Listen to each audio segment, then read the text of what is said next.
corner cricket. Boys. Why do you do it? Grade cricket is a prison. We're going to look at the perils of sweeping. We're the good cricketers, the great cricketers, real Brad. Dipsy's head. If you're going to do it to England. Well, he's out now. We got 40. It's the worst Australian side since TikTok was a song by Kesha and England are playing for the moral ashes. Ha ha! It's Socrates versus Plato for great thinkers of who can say the most provocative thing next. That's right, TGC is back and we are adding to the absolute garbage chat that you can expect over the next 6 weeks. How much can ears bleed? How rattled can one be? How scared are we that men that we've never met will control the fate of our online consumption and screen time habits? Web accused, new ads, sizzling steering wheels and sunburnt countries. You're hearing words like Christmas, Bindies and 5-0. It must be spring. It must be summer. It must be the Ashes. How many sleeps? Rabada would say 3, but that's not close enough. Bring on the Ashes. Bring on this show. That's right, the biggest show in the world. Daniel Cherny is on the show. Spencer Johnson is on the show. I can't believe how big this show is this week, but breathe it in and let it make you feel something. Pezza, it's an Ashes summer. Oh, it's a trade period. That's a typo. It's my mistake. Yeah. Who's going Any where? updates on Kerno, etc. Does he want to get out of the bubble? So let's have it right. Yeah, I mean, what's the summer about? I mean, we'll all have our own views on this, won't we? For me, the summer is about who can offer the most red meat to the base. Like TGC will soon be a red meat live stream, JD Vance style. Whereas his red meat is culture war stuff, ours is colonial horseplay. Okay, yeah. Right? Yep. The summer is about offering colonial horseplay red meat. Okay? Now, shots have been fired already. Mm-hmm. They're very tiring. They're very tedious. I'll pretend I'm tedious, but froth on every single thing said. You think I'm talking about Broad and Warner, as you said, Plato and Socrates themselves. I'm talking about Big John being sent home. Boshed out of the nation. Now, this is fresh, and we had the privilege of meeting John, and we wish him well, and these things are, we don't know what's going on, and I hope he's okay. But will there be tit for tat between the nations? Should Australian content creators in the UK fear reprisal? Auntie Donna's over there. I'd say different level to John. People like different things. Could you just walk around with a Union Jack in England? Maybe you'll be okay. And there's a few weeks of this before the cricket starts. Yep. And the White Ball Series and all that. I expect to receive the Presidential Medal of Freedom by the end of the Ashes. I would say. That's just me. I think it's fairly obvious, Pez, that this series revolves around what the team looks like come the T20 World Cup. There's tests coming whenever they are, all good, but it's before then that we'll get to see how they're shaping up in terms of matchups, balance into the wicket, chop outs, who's batting where, that kind of gear. And contracts, IPL contracts, it may be. Yeah. Always up for grabs. Yeah. Oh, that's good. Well, I'm glad we've sorted it out. Well, we have what to talk about summer is. We have to talk about grade cricket, obviously, first. Yeah, let's get that on the top. Because, look, we're late to the party because we just wanted to have a break for a bit before the next 6 months of the anger entertainment industry. Yeah. And clickety click. Yeah, obviously last week Harjit Singh made 314 off 141 deliveries. In first grade cricket in what we call Sydney Test cricket. It was a one-day match. He third highest score ever in Sydney first grade after Victor Trumper and Phil Jakes. And yeah, a lot of different opinions on that. I'd like to start by saying that's a great score. Sometimes we can miss the obvious things to say, but that's well batted, son. Fucking incredible. Well done. It's historic. But obviously, that's not the grade cricket angle. The grade cricket angle is what's been served up here. Now this is close to the bone because the opponents were the Tigers where I played. Right. And I'm actually part of a WhatsApp group of former Tigers. It was the Balmain Tigers formerly before it became UTS Balmain Sydney Tigers. Right. Different conversation that. But we're called the Balmaniacs, and it was deathly silent on the WhatsApp thread, barring Gavin Robertson saying 6 and out of playing Revesby workers tonight. Tickets available. Yep. And we didn't go. Actually, I think genuinely some of the boys go. So it's all quiet on the Tigers front. I actually got the match report as well from the Tigers. Received that every other grade, couple of pars on how the club's short of wins at the moment. Sure. But first grade, no, just the scores. Yeah. For that game, there was no sort of. Well, they might not be out of wins; they might just be out of runs at the moment. They're not getting the runs that they're playing to at the moment. Around the trap, some people might have seen a game between Manly and Sydney Uni recently. Joel Davies, New South Wales contracted player, dismisses the Sydney Uni player and celebrates by thrusting. Yes. You know, we call it a hip thrust. Yes. Now, you can see this on Frogbox these days. You can see right? everything. You can see yes. Yeah. A little too much, really. But Joel dismisses the batter and does a kind of a hip thrust. Yeah. Now, Joel's made it very clear that he's just copying his favourite NBA player or some shit or Mr. Bean. It does, whatever. Whatever. But Cricket New South Wales did issue a please explain, and that was the explanation. And now he's issued a come and get me plea. So we'll come to the KO move later. Yeah, but so who among us hasn't played in a game where someone's taken a wicket and started thrusting? Well, and it's meant something. Yeah, it's meant something. We're just trying to rob players of passion. Other things from around the grade cricket trap. So I noticed that you can now play fantasy grade cricket. We haven't discussed this, but you can. You can do a lot of things you shouldn't. Oh, sorry. Yeah, I meant. At least I think in like Sydney Premier Cricket and Victoria Premier Cricket, you can play actual. Players have like values, and you can like. This isn't an ad, by the way. Okay. I came across this. Yeah. Every Vic Premier club's standout star I see, and like players have monetary value attached. So progress. Add them to your team before round 2 kicks off. So at my club back in the day, this is 15 years ago, we had a intra-club fantasy. Oh, okay.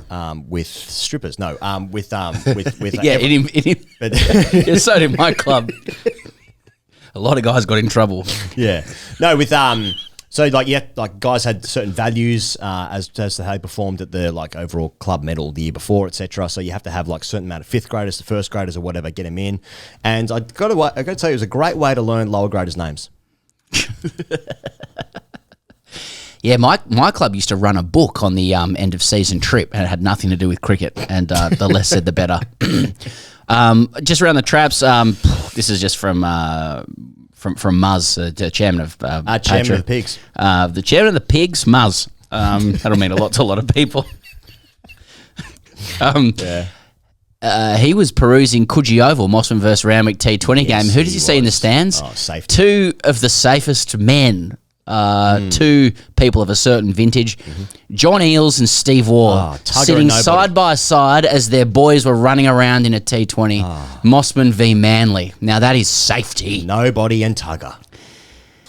Now, shout out to Spotswood Cricket Club in Melbourne. I took my boys for a walk around the oval. Just for those of kids 5 and 7, it's sometimes a test match cricket. You got to take time out of the day, that's an ice cream and a walk around the ground nearby to where I live. Shout out Spotswood Cricket Club, wonderful pavilion there. Also, I'm seeing partners of players with kids, and interesting. And it's welcoming, and I'm like, it was the most progressive cricket scene I've seen for a long time. A couple of old blokes in there as well, and the races were on. So old blokes looking after kids, races are on.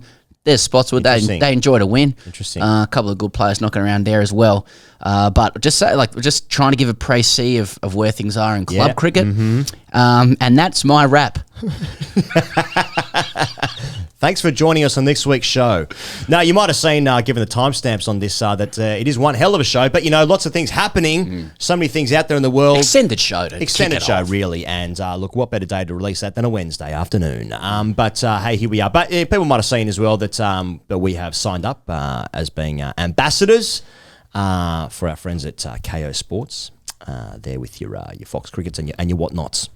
And we're super excited to be jumping on board with them and getting around them in the summer, as they have indeed got around us. And they're helping out with this show as well. So all good things there. Pez, Good to be back in the old stomping ground as well. Like real historians of the grade cricketer. Full circle. Mate. We'll know that the first year of our podcast was with the people at Fox Sports. I mean, that was home to some of the great moments of TGC early on, in particular Brendan Julian coming in, putting his feet on the desk, asking if we'd lift the Sheffield Shield. Yes. Like saying boys the way that he does, A mere 9 years ago. That's right. Brad Haddon saying, I don't know what third grade looks like, etc. I don't think he said third grade, as I was about to suggest. Good to be at the Kayo Summer Cricket launch the other day, among other things, and there were many things. Cummins was wearing nice pants. Did you notice his pants? The relaxed leg, which is kind of indicative of just it's on trend, but it wasn't too much. It wasn't flaring them out. Okay, just the Winston straight leg black. Winston, was it a Winston? The Winston relaxed leg black. Yeah.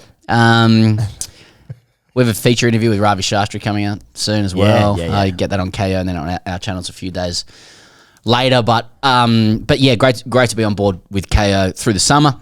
I know a lot of people who listen to this show are all over Kayo, just as we are, and have been. And so, but really, for those who tune into the Circus, which is our sister channel, will know that one of the features of that show was the What's Getting Your Hotline, which we've decided to just bring over to cricket, because we need to throw to the punters to understand what is getting them hot. Now, it's only a small selection this week, putting it out there, that the speak pipe is available. You'll see it all over our channels.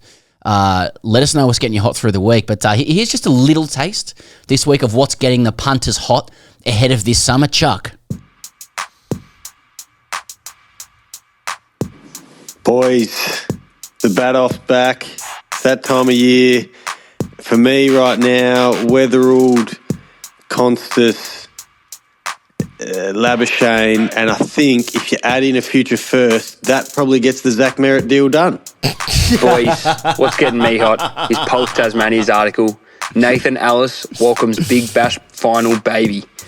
Exactly 9 months after the Hobart Hurricanes victorious in the Big Bash final, Nathan Ellis has a kid. Chop. There he is, Nathan. What's getting me hot is the start of the Sheffield Shield season and the mighty New South Wales Blues going over and dog-walking Western Australia at the Wacker. Don't worry about Paddy Cummins if he's out for the first, second, third, fourth or fifth test. We've got Charlie, Stobo and Ryan Hadley to pick from anyway. What's that, officer? Sorry? Yeah, no, I'm not talking about the Sheffield Shield. No, you can't take my computer. I need that. Right, boys. Tell you what's got me hot under the collar. Please. It's got me sweating. Like, I am absolutely fired up. Fucking Michael Atherton and the English punditry coming out on the back of solar panels, Pat not being available for the first test, that Scotty Boland holds no fear for them. Mm-hmm. Are you fucking all right in the head? Big Scotty B, the barrel, coming in and hitting a length. Last time you were fucking here, he took 6 for 7 at the G and left you in tatters. But nah, holds no fear. Last time we faced him, we took him apart. Fucking different conditions, different ball. Yeah. I'm not sure if the game was even played. I didn't see it. It wasn't in my fucking time zone. Like, seriously, if you're not fucking afraid of the barrel coming in, hitting a length, going sideways, then I'm not fucking here. Seriously. Fucking, I'm warm, boys. I'm warm. I want this to be an absolute war. 5-0, fuck off. What's getting me hot? Christ. Schooner scorer running a sub-3 marathon. Oh, yeah. Oh, my God. What a guy. So I just think punters are going to hear a lot of inane, recycled garbage chat about the Ashes, but that is the view of the people. It's Zach Merritt, it's Schooner scorer, it's someone getting very exercised about Scott Boland. Yeah. You know, someone calling Shield dog walking like that. I feel like that's a better cross section of how people feel. Well, and we also want to hear from the English listeners, the English as well, the viewers, the listeners, whatever. Look, Indians no doubt pretty keen to win the Ashes at some point. So why not this year? I'm sure they'll be involved. Why not this year? Hey, if you want to get involved in TGC, come and see us live. The tickets went on sale end of last week, and let me tell you, they have run out the door, Pezza. Run out the door. Melbourne and Adelaide gone in the space of a few hours. Indeed. So we had to put on second shows there in Adelaide and in Melbourne, but the dates are on the screen if you are watching this. But if you're listening to this, Perth, tickets available at the Astor for Thursday, the 20th of November. Pezza, when is that in relation to the Ashes? Night before. It's the night before day one. That is going to be hot, hot, hot. Then we're in Brisbane at the Tivoli. Wednesday, 3rd December. That's the night before day one there for the day-night test match, of course. A Wednesday night with TGC at the Tivoli before the Ashes test match. So many storylines coming out, of course, by then. That's exciting. The first Adelaide live show is gone, but Adelaide, Wednesday, 17 December, Hindley Street Music Hall. Come along and see us. Obviously, previously we've had troubles putting on the shows because of the day-night test match, etc. But there we are in your city. For a couple of nights, but Wednesday, 17 December, Highland Street Music Hall, if you want to come along and see us. The first show's already sold out, as is the first show for Melbourne, but there's a second one on Monday, 22nd of December in Melbourne at the Forum. That is the Monday before Christmas. You ain't going to work on Tuesday, let me tell you, boy.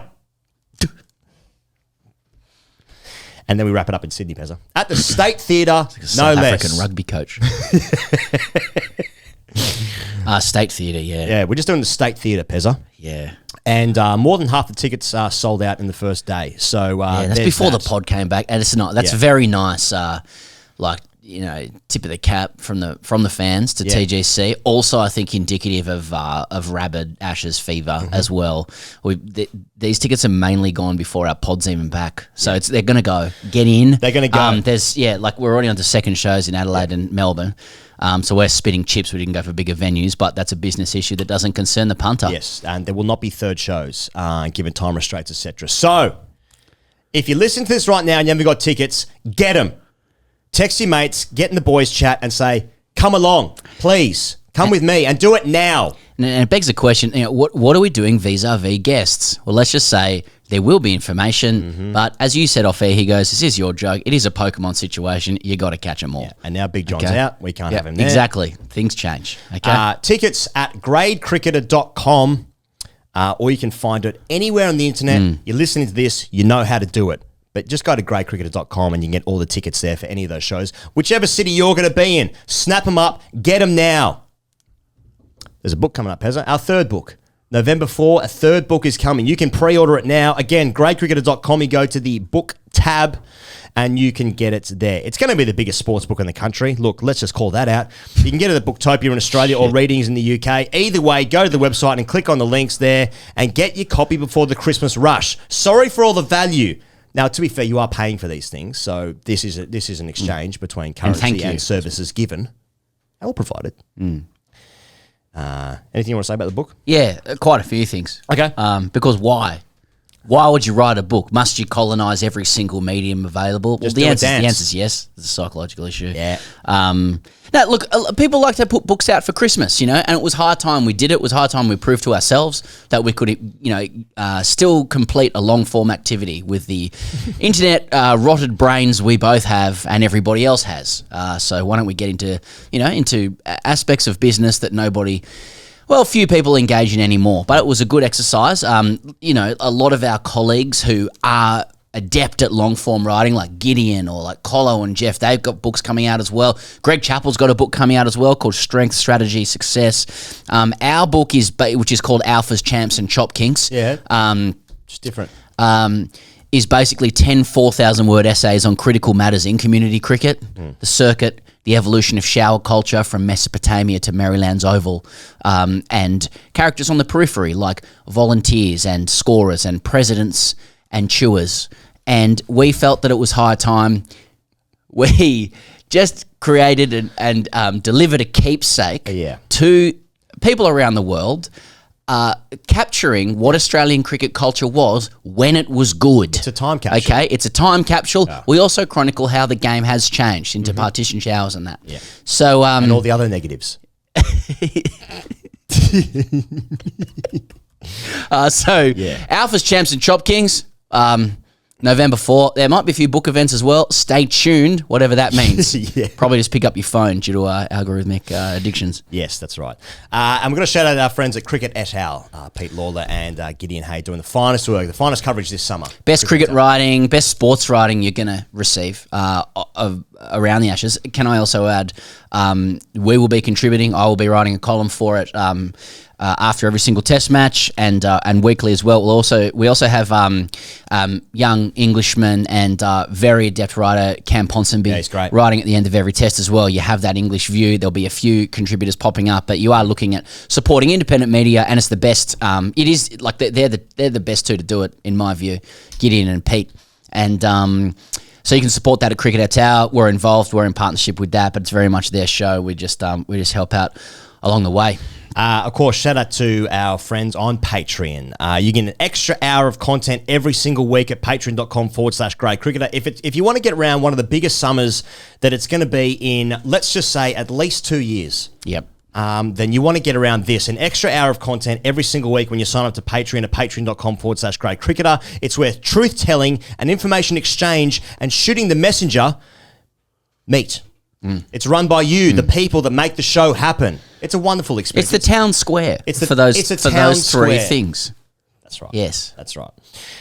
So you can get around us there if that's what you want to do. And also... that's the chat, like the actual chat function is going to pop off deluxe during the games themselves. Yes. That's right. There's going to be threads for every day. Yeah, there's a live chat happening, so if you want to jump on board that and have like a 4-screen experience, which many people do, of course, reading our book at the same time, it's going to be hard to do all those things, but just do them. Then that's where you get it.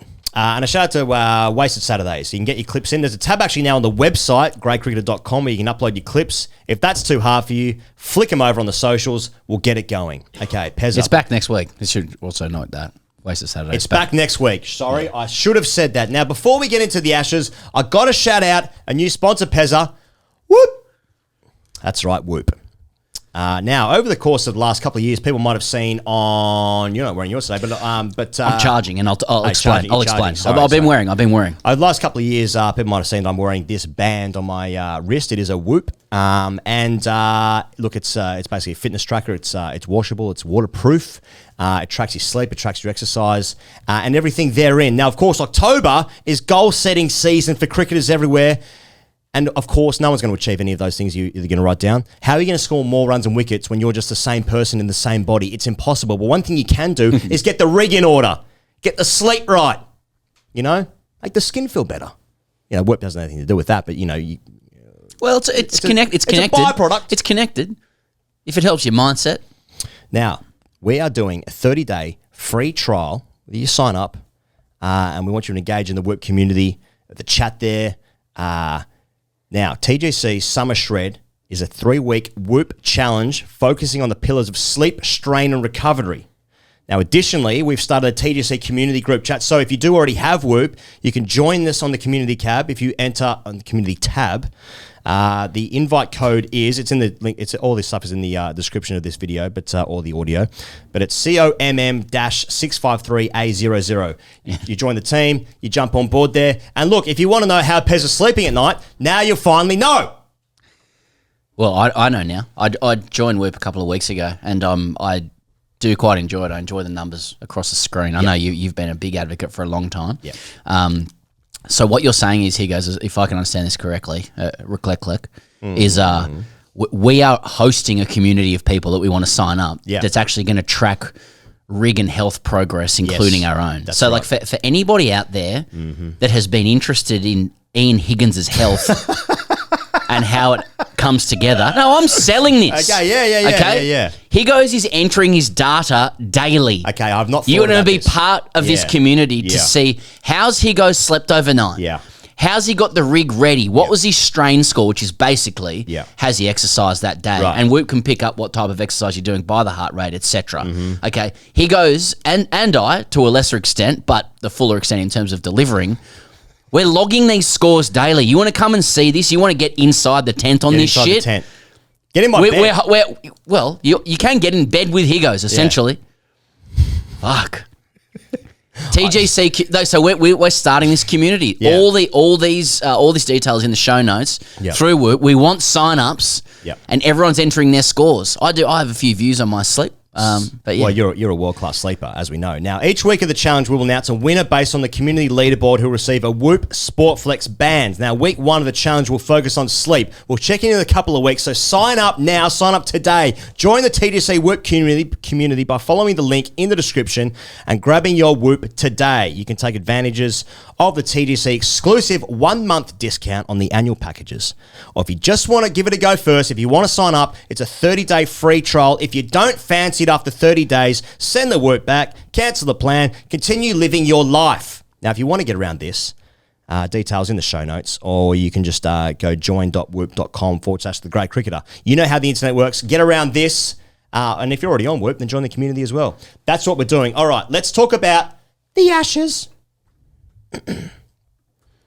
Pat Cummins has got a Jimmy Jack, Bezza. I'm not sure if you've seen this. I'm not sure if you caught this. There's a back injury, and look, it's human to err, but it's also human to wonder what this means for me. What does Pat Cummins' back mean for me? Because we need him to play. I need him to play. I don't care if he can't fucking walk in a couple of years' time when he's 37. Can he bowl me to a victory? You know, how bad can one's back really be? Has he got the nation on his back? When's he going to play? What overs is he going to bowl? In which test matches and why? Yeah, definitely a few theories floating about vis-a-vis the old Jimmy Jack of Pat Cummins. You know, like early on I thought, well, he's actually figured out now, Pat, that because we've seen this with Marnus, you get better when you're not playing. And I've noted that now that it appears like he's going to miss something. Right. A lot of the English are saying what a good player he is. And how important he is. Yeah. Which I would be too if I was them. I also initially thought that this was just his way of getting out of white ball cricket and Shield. Like, you know, it's a diplomatic incident when the Australian captain's like not turning up for his nation or his state, especially when that state's New South Wales with the exceptionalism and whatnot. But no, it feels like it's a real deal. Yeah. And you can spin it however you want, but it sucks because he's good. Yeah. And we're sort of like, oh yeah. it's really he's really quite important to the team. Now, I'll believe he's not playing when he doesn't play for Sunrisers. Then I'll believe he's injured. He was offered 10 mil now. But is it a good thing? Because now, now we enter into the realm of excuses. Excuses become available. Perfect. To us. I'm just saying, Australians don't deal in excuses, obviously. Avoid the series. This is getting to Beckham 2002 levels. With the metatarsal. So are we looking at a hyperbaric chamber? Are we getting the spiritual guides in? Yeah. You know what I'm saying? Uh-huh. I don't know what the equivalent of that is for lumbar stress and Parfit syndrome or whatever the fuck. Is there a herbal tea? Is there a Chinese medicine for a fucking hotspot? Yeah. So hotspots. This is how people are describing this. Now, I don't know about you, but I'm like, when I think of hotspots, I think of cricket hotspots on the back. Definitely. But then I think of the digitally rendered body contour on Nurofen ads with the hotspots. Is that Cummins? I've we're like, he's got his scan back. I'm like, I think about what the scan's showing. I'm like, it's just a Nurofen ad. Like, please, can those red things go? Now, has he been taking the rapid or the long-lasting medication? True. Do you want it gone now, or for a longer period of time? Exactly. I've heard it described as the Cummins willy won't he issue, which has snapped my neck because it's not to be confused with the will they won't they massage. Which is an important distinction. Cummins is going for will they won't they's. Yeah. They're long tours. They are long tours.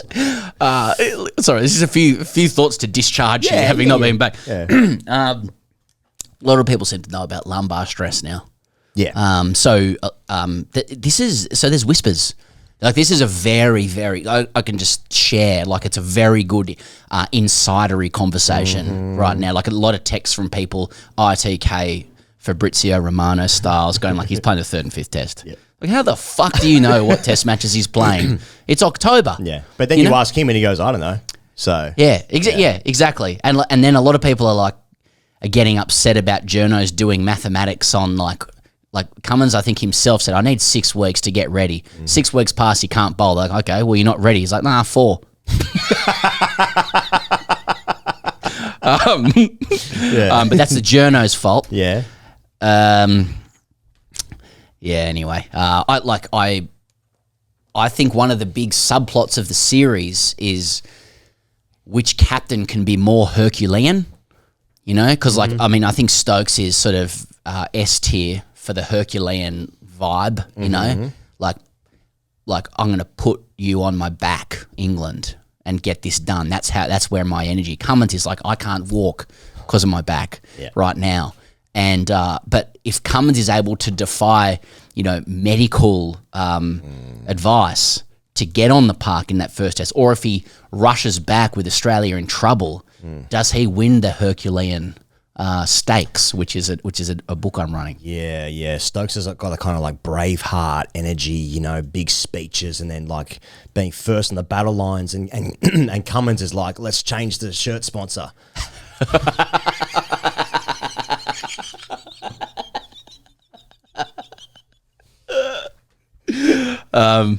Anyway, I look. It's not good for Australia, and it's good for England because he's taken 309 Test wickets at 22. Seems quite good. And since he's taken over as captain, they win more games and seem happy and composed. Sure. Now, that upsets people for different reasons. Sure. He's a bit like, I think his batting's a loss. Like would be a loss. Because we'll come to the Scott Boland thing, but Scotty doesn't bat 8, and the other thing with Cummo is he fixed the old American pies recently, so he can bat again, and that puts pressure on Stark, etc. And I do think that actually flows into who might replace him. Yeah, again, like lower down the list, like he'd be up there with one of the best fielders in the side as well. In an old team, like just better than Boland, I suppose. But if we can talk about Boland, yep. So Boland comes into the category where we realise that what happens in Australia doesn't count. Just as basically every series for Australians overseas, apart from the Ashes, they don't count.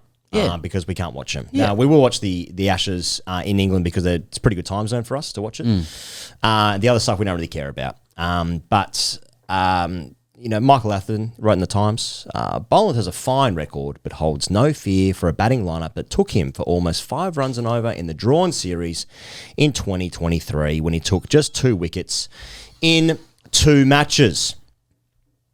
2021 Ashes, Scott Boland had 18 wickets, averaging 9. So, for me, would anyone say in Australia, like, would anyone disrespect Jadeja, Ashwin, Chris Wokes, Anderson for not being able to bowl in Australia when you're playing an away series?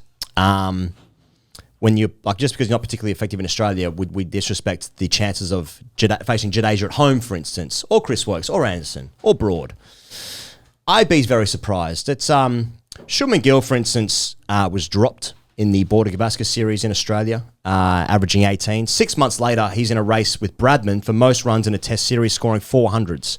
Jadeja averaged 86 with the bat in that series in England. He averaged 27 in Australia 6 months prior. Bumrah had 32 wickets at 13 in Australia, 14 wickets at 26 in England.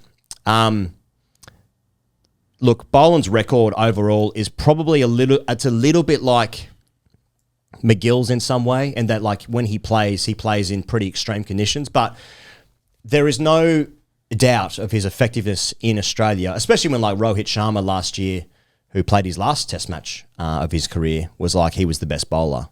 I find it interesting that the sheer disrespect for Scott Boland by some people in English fandom, but I'd be...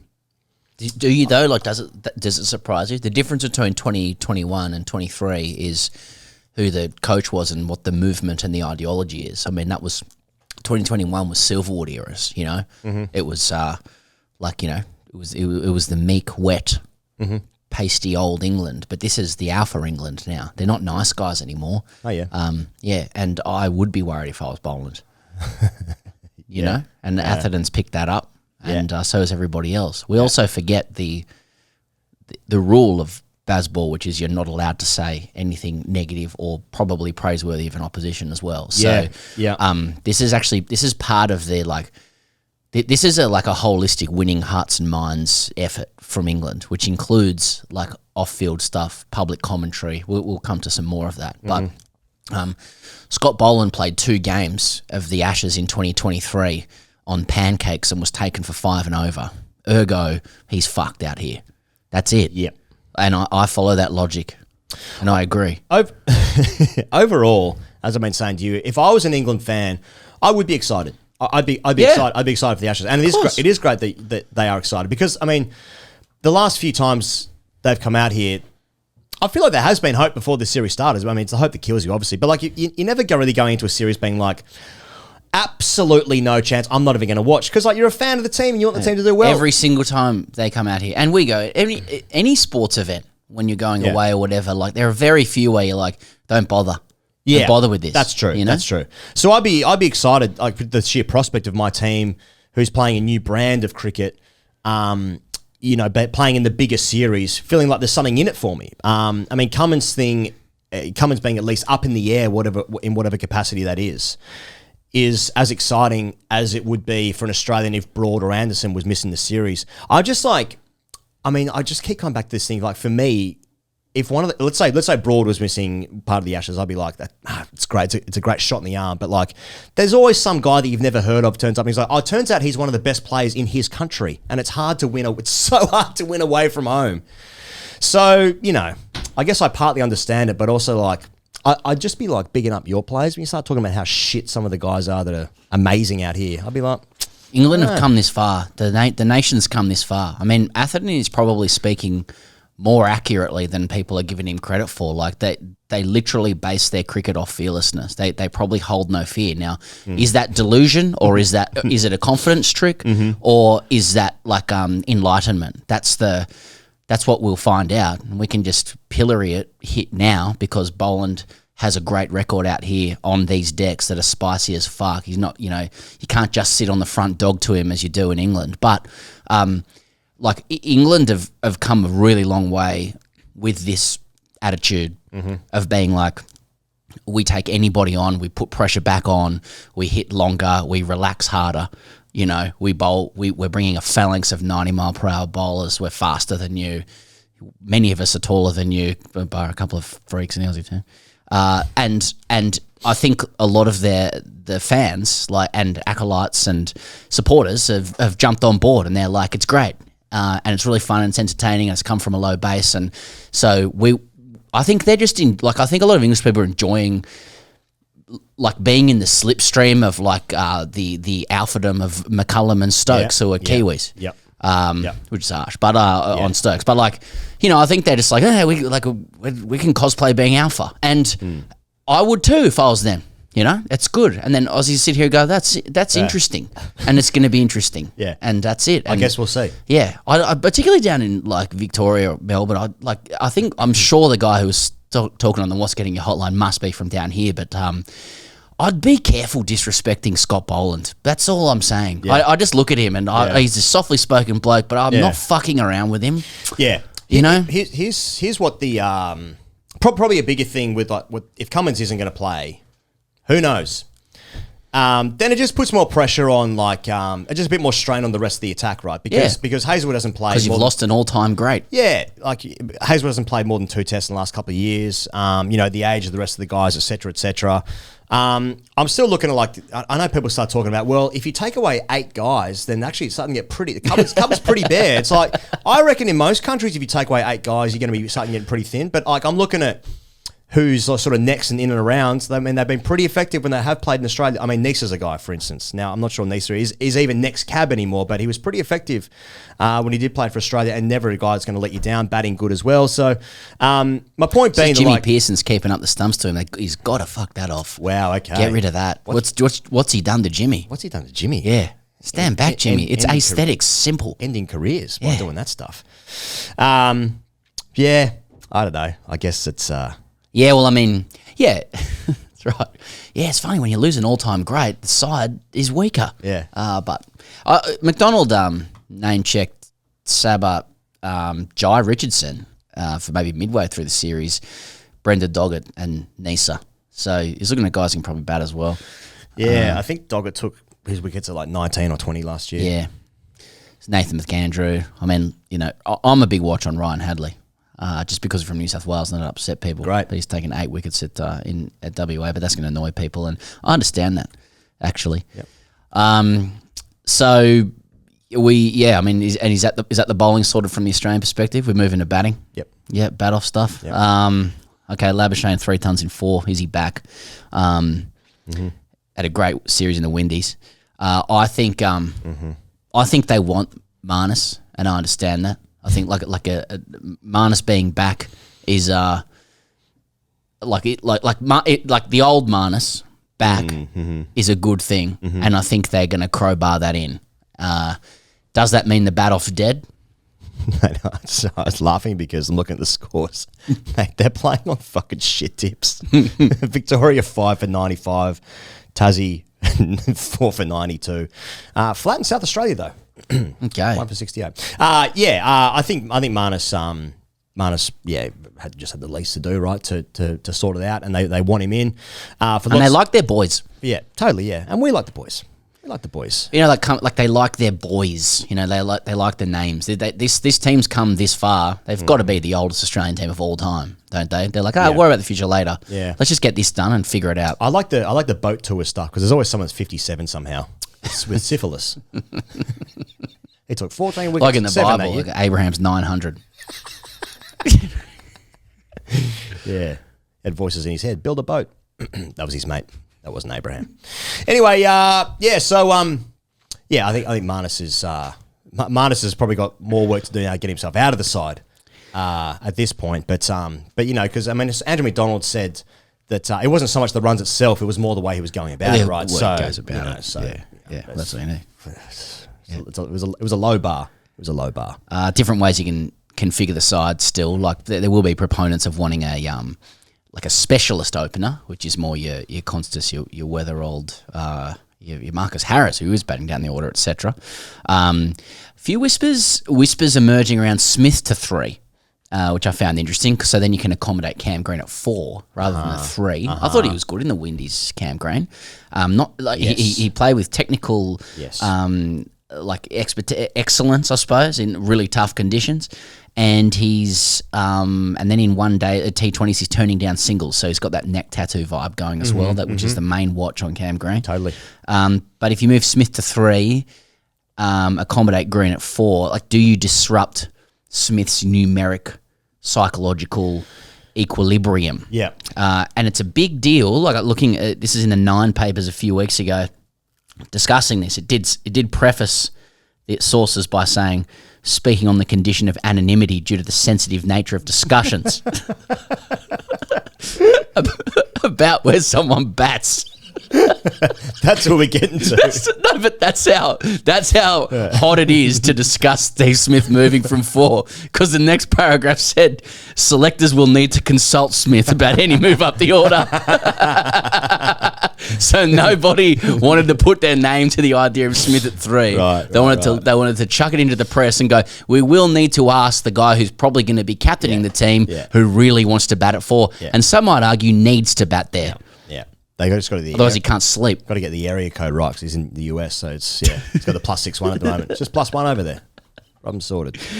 Are you taking Smith at 3, or are you like, no, leave it where it works? Nah, leave it where it works for me, because I think it's for me how they went about it in the West Indies, for instance, was, I mean, Khawaja was like, you know, it's like you. Yeah, I was saying this at the time, but like you always want to aspire more, right? But I mean, Khawaja batting for like 2+ hours means that it's a little bit easier for Smith and Head and Carey and Webster.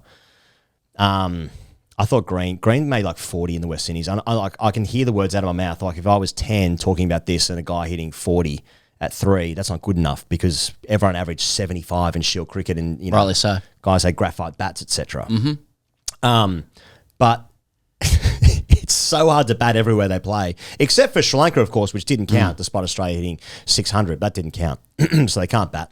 I'm leaving Smith at 4, and I think if Green's the 3, then I think Green's a good enough player that he'll figure it out. Yeah, I agree. I think people also, we look at so many things through the prism of what used to happen 20 years ago, which I like. Like we we just want bulk runs up the top of the order. Who cares about the middle? And then, let the bowlers go to work. Whereas the way the team wins on these 8 to 12 millimeter grass wickets, some of which are under lights, is that can we please just have Travis Head in with an old ball after 30 overs? I don't care what the fuck happens until then. Then just get him in and see what he can slash. Yeah. And then we'll just have a little bit more than them, and the bowlers will go. But we still in the public, we're the top 3 needs to put on at least 300 before Smith comes. You know what I mean? I think the guys know how they like to win. They're it's middle order runs, carry, see what we can get done. Lower down, and then. And that's it. So, we were talking to Pat the other day, and he says that he thinks batting orders are overrated. So they'll just get the blokes and they want. I think he likes Webster Cummins, and I'm not even talking about on field. I think Webster's come in he's done well. Yeah. He's how often Australian cricket has frothed on the Flintoff Botham number 6 that we've never really been able to unearth. And all of a sudden we finally get an all-rounder that we don't pitch that way. We're no, please can you contribute? He does exactly that thing. Yeah. You know what I mean? At 6 foot whatever as well. And grippers. And he literally plays that role as well as anybody else in the world since he's been in the side. Let him do that. It's a huge part of how Australia wins cricket games in 2025. But has he proved to us that he can win it in 2001? The England squad people will know, but it's Stokes, Archer, Atkinson, Bashir, Bethel, Brook, Cast, Crawley, Duckett, Jacks, Pope, Potts, Root, Smith, Tongue, Wood. To me, Pezza, England are walking as much a tightrope as Australia. I mean, I would say probably a little bit more to be competitive. I mean, it's professional sport, and of course England can win the series. Of course they can. I mean, Australia lost 3-0 in England in 2013, despite being really competitive. I think they lost 2 of those games one was by 14 runs, one was by 74 runs. 6 months later, that was the year when there was 10 Ashes everywhere. 10 Ashes tests in 6 months. 6 months later, Australia won 5-0. The smallest margin of victory was 150 runs. Right now, on October 15, there are injury and fitness and durability concerns over every single one of their bowlers, whether that be loads or simply not good enough. The vice-captain's been relieved of his duties probably because he averages 11 in Australia for a guy that has 1 first-class 100. The best batter has his worst record. His record in his country is the worst of any country in the world. England have not beaten either India or Australia at home under this regime. Somehow they're being built up as anywhere near as good as their 2010-11 side, which actually won in India as well. The 2006 side that came to Australia after sort of a year before winning against a great 2005 Australian side got absolutely smashed in Australia after winning at home, of course. My point being, it's extraordinarily difficult to win Ashes away from home, certainly in this century, and actually any one of the big 3 sides away from home. No one's done it, except for a great England side in that time. And there's so much talk about Cummins has got the injury. Look at their bowlers, man. They've hardly played, or they are on a knife's edge about just ruling themselves out for a series. And the batting is. You can make a case for it being good, or you can make a case for it being Pakistan and England runs. 100%. Yeah, the bear case for England is if Bethel plays, 4 of their top 7 have never played a test match in Australia, and then the 3 that have, Crawley averages 28 here, Root averages 35, and Stokes 28, or something like that.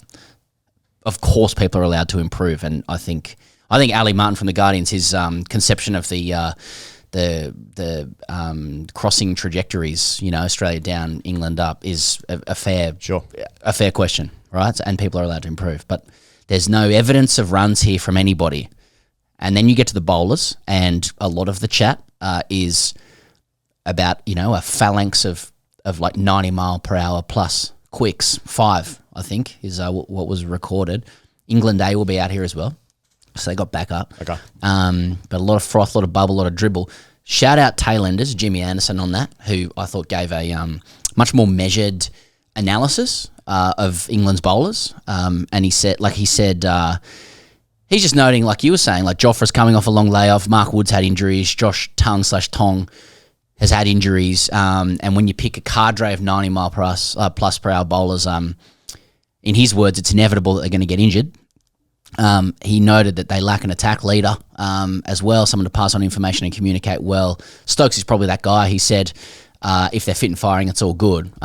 He went on to say, they asked him, well, do you want to be there? Because it seems like a big Jimmy Anderson. He said, no, I'm good. Mm-hmm. So I think that's a bit more measured about it. But like as you said, I think that there is some truth to the idea, like that. So time waits for no man. Australia's old. Can you expect their cricket to improve when a lot of them, particularly the bowlers, are a year older, with more wear and tear in the body? And England guys, they're at an age where their cricket is probably improving. I look at the England side and I think this looks like a side that might not win this series, but maybe they win the next one out here. When a series they had to have when half Australia's team falls off a cliff, owing to age. But Will Jackson's an interesting choice. I think the big question with them is like, are they going to is he a Washington Sundar role thing? Like, are they going to fuck off the spinner? Are they going to is Bashir is Bashir a non-starter? Having played for Linfield a few years ago out here, are they going to not expose him there and just sort of cobble together their spin overs from Jackson and Root and just go in Bethel bulk maybe. pace? Yeah, Bethel as well. I mean, I look at the pace piece, and I think that's all. That's the formula for winning in Australia in like 2017, 18, like the through the chest, absolute wheels stuff. The Johnson Ashes. Yeah, that you needed on decks that were otherwise fairly placid. You had the bounce, but really not a lot of sideways. Whereas, like today in Australia, there's enough grass to do damage. Without needing to bowl absolute wheels. I think that their best bowler is Ben Stokes. Yeah, agree. In our conditions, he was great in the series that their summer just gone against India as well. But like he's aggressive. He's at the stumps all the time. It's both sides of the bat. He can bowl long spells, and I think that's probably his biggest risk. If he does bowl long spells, then it's like then he gets injured as he did in this series. Just gone against India, couldn't play the last Test match. So yeah, but it's that thing of like into the deck. Through the chest stuff is how Mitchell Johnson won that Ashes series with Ryan Harris. Maybe if you bowl that quick, you can also figure it out with a bit of nibble and line of length. I mean, these guys are good bowlers, don't get me wrong. But anyway, it's just but I just found like the conversation about Australia's top 3 and the fragility of the bowlers. I look at England and it's like you guys have exactly the same problem, but you're playing away from home. Like you've got an issue with the opening batter and the number 3, as do Australia probably, and the bowlers could get injured. Well, isn't it exactly the same? And you're away. Yeah. So, but, everyone's allowed to be excited about their team, I suppose. Now, Doss said that if Root doesn't score 100, he's going to walk naked around the MCG. So I think we're all looking forward to some bulk Root runs. Speak for yourself. It's funny, isn't it? Because it came across like it's just such a visceral and extreme image. Because he's obviously wearing a pink Akuba in this situation, course, but if you see through the medium and the tone of what he's saying, and it's clearly outside of the mouth, he's complimenting him. He's like this guy. Unless he wants to walk naked around the MCG. Now, I was speaking to the boys, I doubt it. He has offered it before. He said when Jason Gillespie got his 200, he said if you get a double 100, I'm walking around naked here. So I think it is a constant. Okay, bet. It's always on the table with Doss. That's all I'm saying. He's just finding new bets. Yeah. If you win the toss, I will walk around naked. He's saying like he's expecting Root to turn up.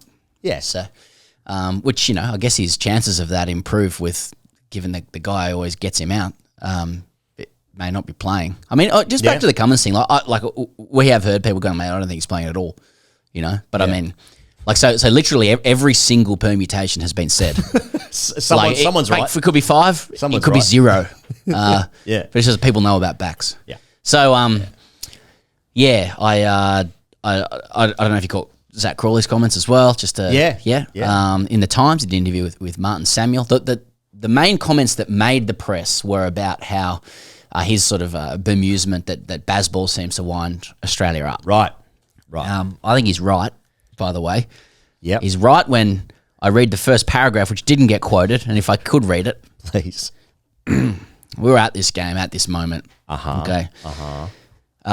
With credit to Martin Samuel from the Times. It's a good interview to get that kind of interview. How's the piece on it? Yep. That's right. That's the Dan Cherny. That's the Cherny. Yeah. Coming up. Okay. It's from Sunday Times. Proper Millwall. On the night of July 12, Zach Crawley texted his uncle Richard. He hadn't long been back in the Lord's dressing room after a confrontation with the India captain Shubman Gill. There was much swearing, a bit of squaring up. 6 minutes were left for India to bowl 2 overs. Crawley ensured they bowled 1.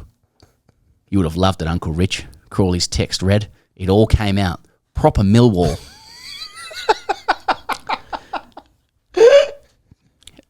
Now, Millwall's known for the 1985 Luton riot, resulting in over 80 injuries and major damage to Kenilworth Road. Hooligan reputation. Also, booing players taking the knee in 2020.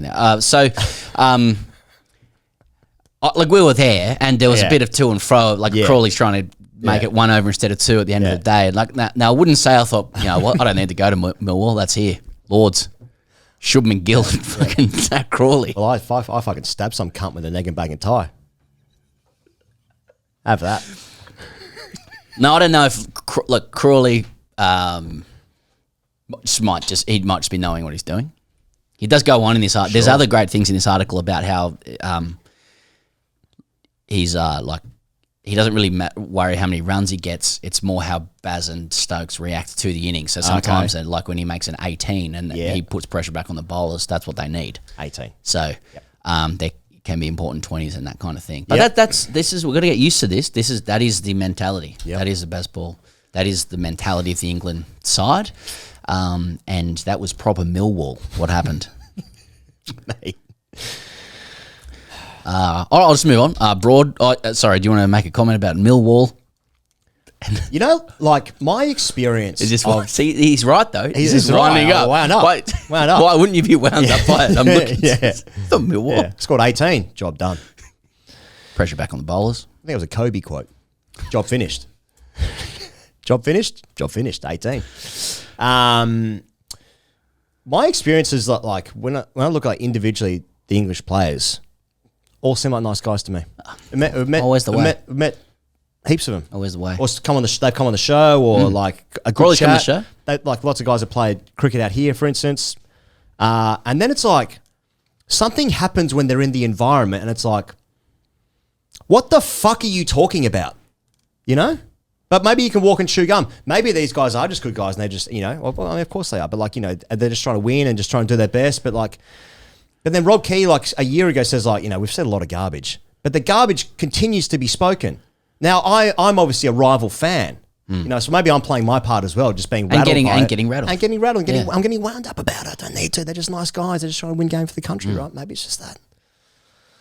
But also, what the fuck are you talking about? Millwall, mate. Proper Millwall. Stuart Broad overnight. Talking himself about the Ashes on For the Love of Cricket, show we've been on. And this is For the Love. He says... They in our show. I think it was a dual feed. Okay, dual feed. But at their place. At their away ground. It was away. It was Millwall away. Got to hear Josh Butler's voice. It was awesome. Yeah, that was good. Legit. You wouldn't be outlandish in thinking. It's actually not an opinion. It's a fact. Mm-hmm. It's probably the worst Australian team since 2010 when England last won. Oh, yeah. And it's the best English team since 2010. Now, before we get into it, if you're watching on YouTube, there's a graphic on screen. I'll refer to it in a second. Now, I don't, look, obviously, I don't know what dimension of chess Stuart Broad is playing, 4D, 5D. Well, you wouldn't get it from the start. He's laying traps everywhere, and it would be tough being in the orbit of his wizardry. Yeah, okay? that's true. So that's the first thing to say. It's like, it's something, Nighthawk, all that kind of stuff. Absolute gold. Now, attribution for the love of cricket. Now, if we can get that graphic back up, because this isn't, this is Broad 2.0. This stuff, right? Not just clever on the field with the Nighthawk stuff or like changing the trajectory of the Ashes when he had to go at Carey, at Lords and stuff. They changed the trajectory. I also incited death threats. I didn't know what I was doing. Kept going. Yeah, exactly. Yeah. Regrets it now. Says he regrets it now. This is digitally clever too because they've got the graphic and it has the quote and then it has a picture of Ponting scowling in the foreground and Broad smiling knowingly, in the inset, kind of with his eyes directed at Ponting. Now, it also looks like a post-match presentation that Australia's lost because there are some sort of, serious faces. I think it's Sid's and maybe Phil Hughes. Phil Hughes, possibly. Yeah. It's probably the series. It's probably the 2010 series. Right.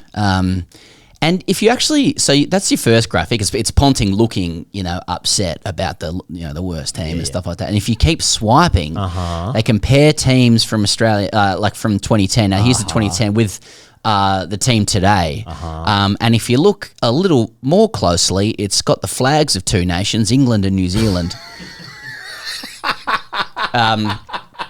Which is to me that it's just. It's another masterclass. It's brilliant what he's doing and what the team's doing. Yeah, well, God save your king. 100%. Okay. So, and it's got us wound up, and it's I mean, it is hard to know if Broad really means it because given he's elevated, when he was talking about the teams, is he also referring to? Like English teams that actually like won the Ashes as well, or anything, like from 2010, because he's put this current English team, 3 players of which have ever held the urn, no one else has. He's put them above other teams that actually won the Ashes, like multiple times. Yeah, but this is the best. It's the best since then. Yeah. Even though they've never won the Ashes, and then I think something like 10 of the current Australian team have held or won the Ashes, but they're the worst. So this team is worse than like Cummins and stuff has never not had the Ashes. But this team is worse than ones that actually lost it. Or is it is since the operative word? Like like teams after that one. It's the worst one after that one. So it doesn't include that one. Yeah. But this team under Cummins is worse than Australian teams that have actually lost the Ashes. And Cummins has never lost, but it's worse. Yeah. Well, he also, when we were over there, he said it's the worst top 3 since something. Since Trumper. Since Bannerman. What? Trumper. But the thing is, what we also know is, this is true, that one of the edicts under Brendan McCullum's team is that you cannot say anything negative about your own team or your own performance, even inside the sheds or outside. So we have learnt this. This is good. This is well sourced. Yeah. Inside the sheds, you can't say I'm tired. You can't say the other team's doing well or anything like that. So that's the rule because the view is that might detract from someone else's energy or whatever. So everything must be positive at all times. Yep. Everything must be amped up. Hence, Crawley survives an over of India. That's Millwall. Yep. Broad, this is the best England team ever since 2010, right? And it's the worst Australian team. So Broad's still in Bazball, obviously. So it's actually just acting out the rules. Yep. I think so. I'm trying to explain with compassion where these views come from. Yep. Well, it's just one man's opinion. Exactly. And he's lit the fuse. He was a good bowler. What a bowler. He's a good bowler. Lionheart bowler. He's a good bowler. I got scared when he mate, you could see it more than Anderson. The way Anderson was a great bowler. The way the foot smashed the deck. Yeah. That for me. Yeah. Yeah. Every time he came, something was going to happen. I like players that can step up when the moment calls for it. He was a come of the hour. Yeah. Bowler. Yeah. Yeah. Anyway, that's fucking dumb.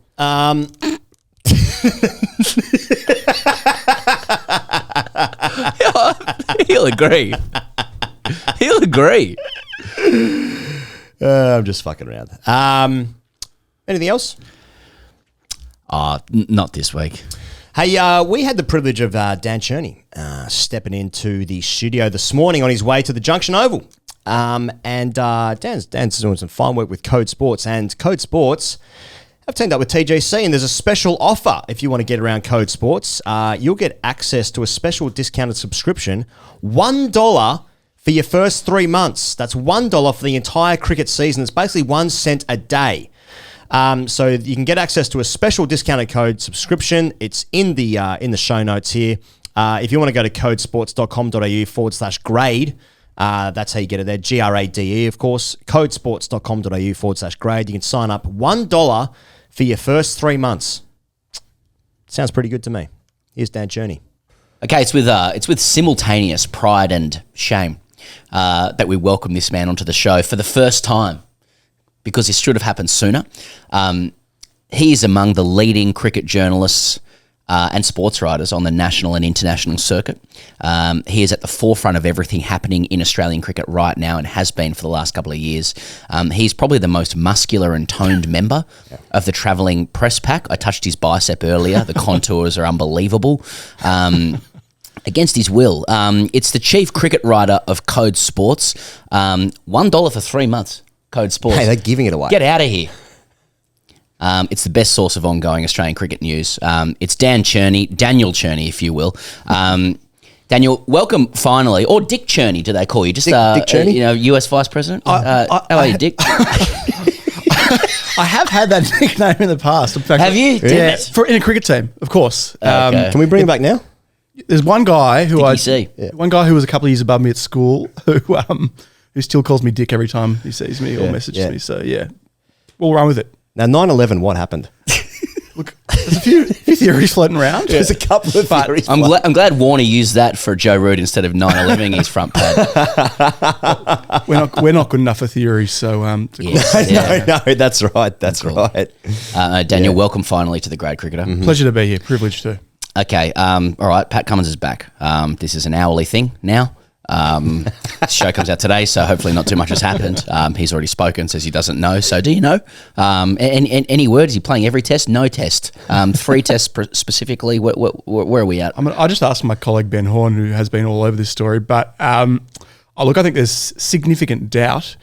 I think ultimately you've got, if he's in major doubt for the first, effectively ruled out of the first test. Let's be frank. If he's saying that he's less likely than likely, or whatever, less than likely, it's always sort of a couple of steps down the track from that. So you can take it, I reckon, a 2% chance, if that. And then beyond that, it's not like the old tours where there were 3-week gaps between tests. The series is all over in 7 weeks. So doesn't leave a lot of wiggle room for things to go wrong from this point. So look, I think, if I was framing a market, so to speak, and gamble responsibly, I would maybe suggest the 3rd test perhaps as sort of a median likelihood of outcome, but it could be the 2nd, but could be the 4th, or could be not at all. So it's touch and go. All options on the table at this stage. Exactly right. Obviously this is our first show back for the summer, so we are now contributing to the shit talk leading into the summer. But I'm fucking around with it so much that I would have appreciated him turning up like in a neck brace. He's been in some car accident. He's on Judge Judy now, and he's just fucking with us. Lionel Hutz was there. In fact, I'm not wearing a tie at all. But now you're about to head off to the junction to witness another bat off. Yes. But this bat off feels like it's actually means something this time, because there are spot available. I suppose anytime there's only ever really one spot available in a test side. Mostly, it's pretty rare when there's like 3 spots up for grabs. But this time of year is actually exciting. Yeah, I mean, certainly from my perspective, in terms of my job, our jobs, it does make it a lot easier to write about when there is some jeopardy to it. And I mean, personally, as a domestic cricket nuffy for 25, 30 years, I would follow the Shield regardless, but most normal people are not in that. I'll be keeping that to yourself. Have you had a knock on the door from the AFP at any stage? Probably deserve it. But you've been watching the Shield again, Daniel? Yeah. Don't tell anyone. We do it. We pretend not to.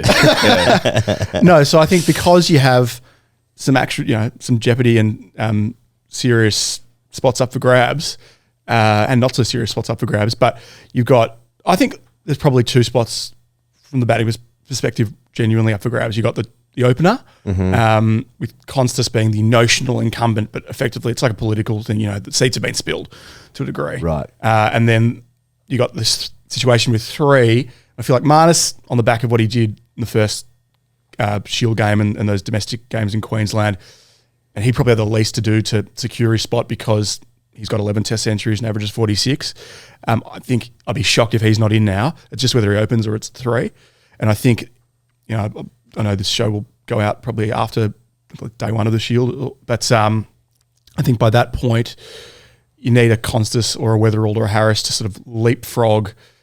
I suppose Bo Webster in a weird way. They're sort of fighting with Bo Webster because if he'd be the one to squeeze out, Marnus could bat at 3 and you'd have a specialist opener. But if not, it's probably Marnus opening with Kawaja and then Webster stays at 6, and then it's just the discussion around Green and Smith and their positions, which I think will probably stay with Green 3, Smith 4, because I just don't think they'll flirt with form when it comes to Steve Smith, given how well he's gone over the last 12 months in that spot. But, it's a discussion to be had, as they would say. Yeah. So, Code Sports has an ongoing examination of this bat-off stuff. I know you said Marnus's 3rd century in 4 matches seals it, that he's in. But are we accounting for, like, Alan Border field runs? Like, is Alan Border the new junction? What are AB field runs worth? Is it an illegal tailwind? Like, is Marnus ramping Brad Hope in a one-dayer to bring up his half-century worth more than Constas facing Joel Paris on a wet whacker wicket? Now, I say yes because runs are runs. And Brad Hope's a good player. And drive-by on Brad Hope. Yeah. Is George Bailey cognizant of these things? I mean, does Marnus need runs away from Alan Border Field? Or is there some sort of world in which they could move the Test matches to Alan Border Field? Exactly. Or play, or, in the case of Marcus Harris, could you have it at the junction? Because I feel like Marcus Harris junction runs count against him by this point. Now, if he makes 200, it's like, oh, great. Yeah. It's another junction double ton for Marcus Harris. There's a bit of a slur there. Yeah. Yeah. Look, it's a fair question. You would hope George Bailey, who I think was at Alan Border Field, was cognizant of the conditions. As the old saying goes, runs are runs and runs are the only currency. That is true, they are runs. And look, you can, the other old cliche, you can only make them against whoever you're facing. Look, I think they have sort of said, or at least suggested, that at least because there's 3 Shield rounds before the team's squad's picked and then another one before the first Test, that there should be a good enough, like a reasonable cross-section of conditions so that when you're weighing all these things up, it's not as though Marnus has batted 12 times at Alan Border Field and, Sam Constas has batted 15 times in the pits of hell or the whacker, which is probably harder. But it's a very fair point. And I think that's partly why I know with the 4th Shield round, New South Wales and Victoria, they had moved. Initially, that was not planned to be played at the SCG in that round. They actually moved it to make sure that the Test guys were playing at the Test venue in the lead-up. So they certainly, they realise that some of these outgrounds are not they're not playing Test there. So you have to view them somewhat differently. Yeah. For me, all of this is branding because like... everything's branding. Everything is branding because, like, Weatherald is bringing, like, some Darwin runs, I suppose, but, like, Marnus is bringing some, like, historical Test runs. There's that. Green and Webster, they're just big. Tall runs. Just tall runs. Big runs, yeah. And, like, McSweeney is, like, caught in this, like, future leadership, nice guy, I'm not fucking with that, you know what I mean? Like, so he has to score more runs than the others because there's not, like, quite the branding play. Constas, young, dumb, full of cum, This is like none of these runs are the same. You can use that, by the way. Yeah. Actually, it was in my copy last week. Yeah. All right, we'll just attribute it. Yeah. You know what I mean? Like, it feels like no runs are equal, and yet all we're looking for is runs. Yes, in short, I tend to agree. And it is so hard to discern, and like they made it like then there's runs that aren't even viewable, like the ones in India that Constance got. So they're just mystery runs. Well, what about mystery? Yeah, that's right. What about wagon wheel runs? Well, can I just throw? Can I throw into the mix? the way he went about it runs. yeah. You know what I mean? Love the way he goes about it. In that way, you don't actually need runs because it's the way you went about it. There's this little because I hear Marnus is going about it the right way. Yeah. Even so, he's scoring runs on pancakes, but he looks good in the way he's going about it. Plenty of, dare I say it, good intent. Intent. Okay. It's all about intent. You know, I mean, because obviously they all go out there intending not to score runs. Yeah, that's right. That was the problem with Marnus. He was going out there not trying to make runs. Yeah. What was your intent today? Yeah. Patagonia runs. Yeah, exactly. Now, speaking of runs, Steve Smith, he's in New York. I say fucking good. Now, on top of that, because Cherny had this article, and as everybody knows, the journos write the headlines. Of course. Yeah. 7 weeks until the Ashes, and our captain is in New York. Yeah. Now, is this a disgrace or is this awesome? Because I'm in the latter camp, and I think everyone would do the same thing if they were Steve Smith. Yeah. I think it is somewhere in between. I think it's ultimately with Steve Smith, you know, in all seriousness, they are mindful of the stage of his career, the fact that he clearly likes living in New York. In fact, he doesn't seem to want to live in Sydney, probably for various good reasons. Traffic. Shocking. Cost of living. The hills. I mean, New York, notoriously a very cheap place to live. Yeah. Good nets. Under that bridge. They got the kookaburras there. Downtown. No, look, I think old mate schooner scorer. What's not to like? Ultimately, the calculus they have to make is that would they rather Steve Smith give it up, now, if they try to force him to play an extra Shield game at Junction Oval, or would they rather say, hey, let's let him be in New York for another week or two, get him the build-up that he wants, maybe indulge him with a bit of franchise cricket that others may not have, not flying back for the content day, whereas Adam Zampa, was made to come back despite the fact he was going to play cricket for Surrey. But look, there are rules for some, rules for others. Like, it's ridiculous to suggest otherwise. And Steve Smith, they are trying to get the most out of him. And if you made him do everything that everyone else was doing, then he mightn't play. So, what would you rather? And it is good from a journalistic perspective because we can start retrofitting narratives if it doesn't work out for him. It's like, he was at old mate's pub the other day and he's been warming up at, with the kookaburras down there in Brooklyn, overlooking downtown. It's not the right preparation. That American kookaburra and the lacquer has been... Yeah, that's right. Seemed not as pronounced as, Ian Botham blowing up overnight about, the lack of Shield matches, the state matches they're going to play, in England obviously. But I understand with Steve Smith because, he would fucking hate, basically ever since Sandpaper, he doesn't really like talking to the media anyway.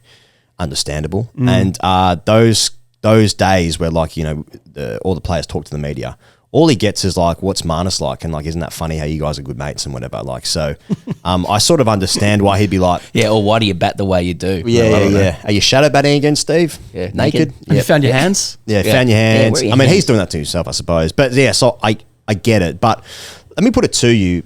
Cummins' injury... obviously a concern. His runs at 8 have been important as well, but maybe the ranking system's irrelevant, but I would actually prefer, if I had a choice between Cummins and Smith missing this series, I'd probably choose Cummins, which is a huge shout because he's an amazing player. This is a scenario that I've just completely made up in my head, but my point being that Steve Smith is extremely valuable, as is Joe Root on the opposition side. So I'm a bit if he, wants to look at Flatiron for a bit longer, then fill your boots, son. That's my point of view. It's a fair assessment. And I think also, it's that value above replacement play, I think, which is big in American sports.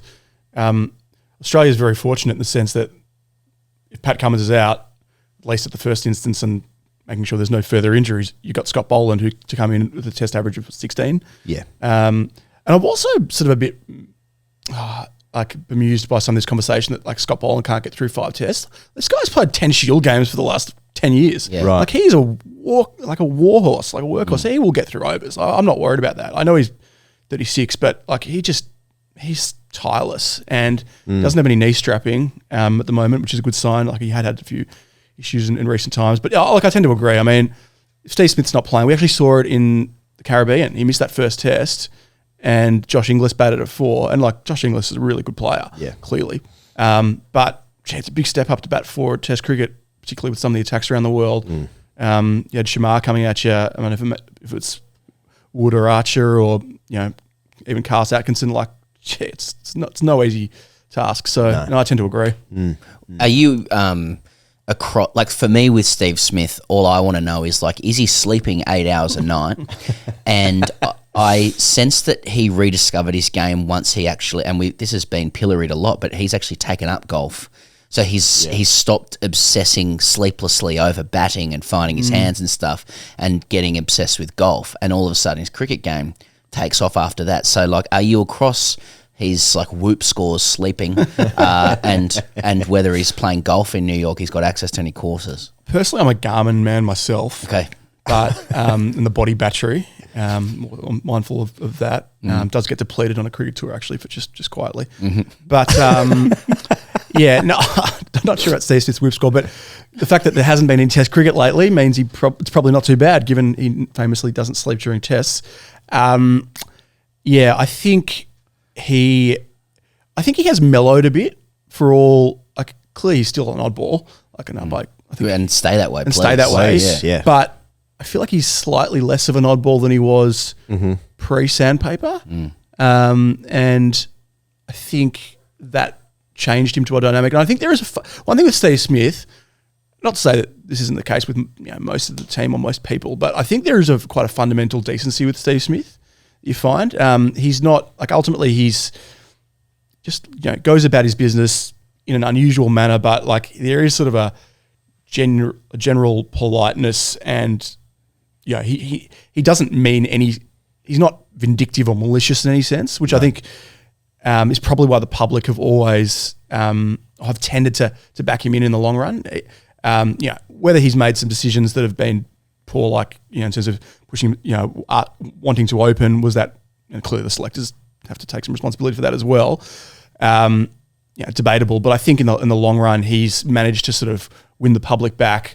And this isn't answering your question at all, but because of his sort of decency. Yeah. Do you? I mean, it's all well and good for us to speculate, and that's what everyone's going to do for 6 weeks before the actual cricket happens. But are you intoning anything from from a method, like in terms of journalistic methods? Are you intoning anything from your sources around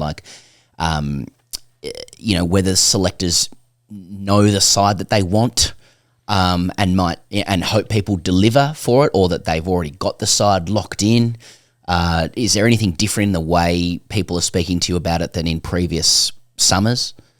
Good question. I don't think it's dramatically different. I suppose because there is this sense of jeopardy around it, probably perhaps you got to go back to the West Indies, because like the day after that series finished, Andrew McDonald did an interview on SEN and was quite clear that Usman was going to play, because there was questions like after Uz didn't do overly well in the Windies, very tough conditions, mind you, and he managed to bat out 2.5 hours in a test where the West Indies was bowled out for 27. So got to take that into account. But once he sort of said, Uz is set, but he was certainly not as strong on Constas. And then the whole Green dynamic coming back to bowl changes the situation with Webster. I think they've been pretty consistent since then that, like Khawaja's set, Smith and Head are set, Green will be there, just where he's batting. Obviously Carey, and then the bowlers, leaving the Pat injury to one side. They pretty quickly snuffed out the idea, and that certainly won't happen now because of Pat's injury. They snuffed out the idea that the 4 quicks could be repeated in Australian conditions. Actually would have been an interesting conversation, because I think Brisbane, day-night test in Brisbane is different because the sun does go down earlier there, say, than Adelaide. So you do get more night cricket. So I think that if Pat had been fit, or if all 4 of them, then that may be a different conversation, but I don't think it'll happen now. So look, you always do wonder, are they planting things out there just as red herrings? I think last year I remember there was a period where the discussion was who was going to open with Khawaja, and McSweeney got it in the end when Green went down, and when Smith decided that he didn't want to keep opening. There was talk, Marsh is going to go up there for a bit, and then Head was going to go up there, and Marnus was going to go up there at Green before he went down. And it's hard to know in hindsight whether that was just there's also this thing within journalism and cricket circles, is that you got to be guard against the people just telling each other the same thing, and then suddenly that becomes the prevailing narrative even behind the scenes. So, I wouldn't say there's a huge difference, no. We're going to talk about England and their setup, how they're going to, or how they're looking. I feel like at the moment, because we've sort of come off the back end of their summer, so like more of their media is talking about the Ashes, and ours are sort of building up to it post-footy season, whatever. So I think we're just getting more excitement and reaction and talking about the cricket from that side of the pond, if you will.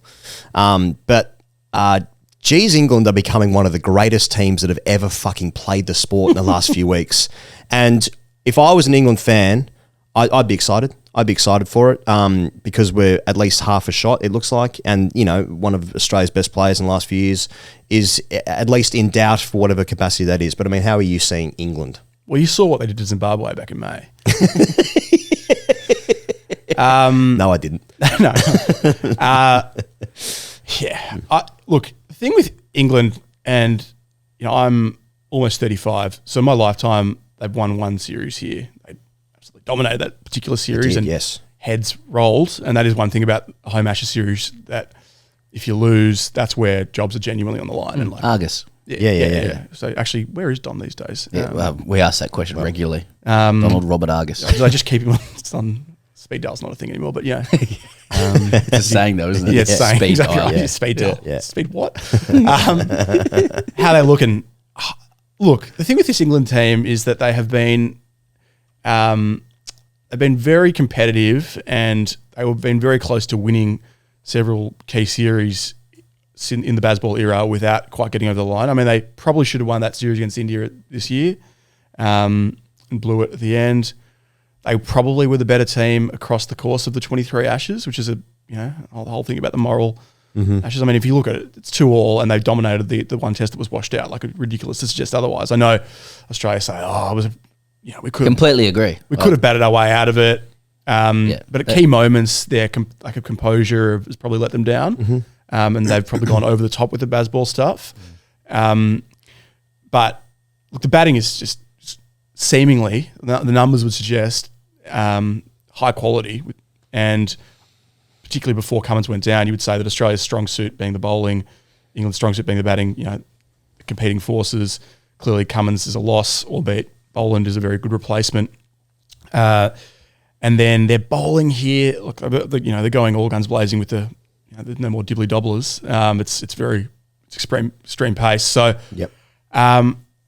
but it's just so hard to see England winning in Australia because they don't win in Australia. I mean, very few teams win in Australia, and England are certainly towards the bottom end of that pile. So I still, if I'm making predictions, I still think Australia's going to win because they always win Australia, and there's enough quality there that it's not as though this is a really weak team. There's still a lot of very good players in Australia, even though they are aging. Yeah, it's the worst team since 2010. G'day to all the members of the 2010-11 Ashes team. Yeah. I think it was actually harsher the other way with it's the best England side since then. I mean, that was an amazing team they had. And deep with the quicks. Yeah. It's hard for this England team not to be the best since 2010. Who came out here? That's true. They've literally won the series. True. So that's it. You couldn't have a lower base. Yeah, best meal I've had since breakfast. Do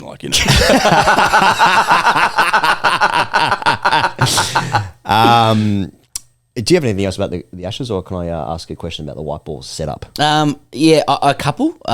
Please. You wrote about you've noted that Slug is who's called out because he's from Snug. He's missing his only reason. It's just right.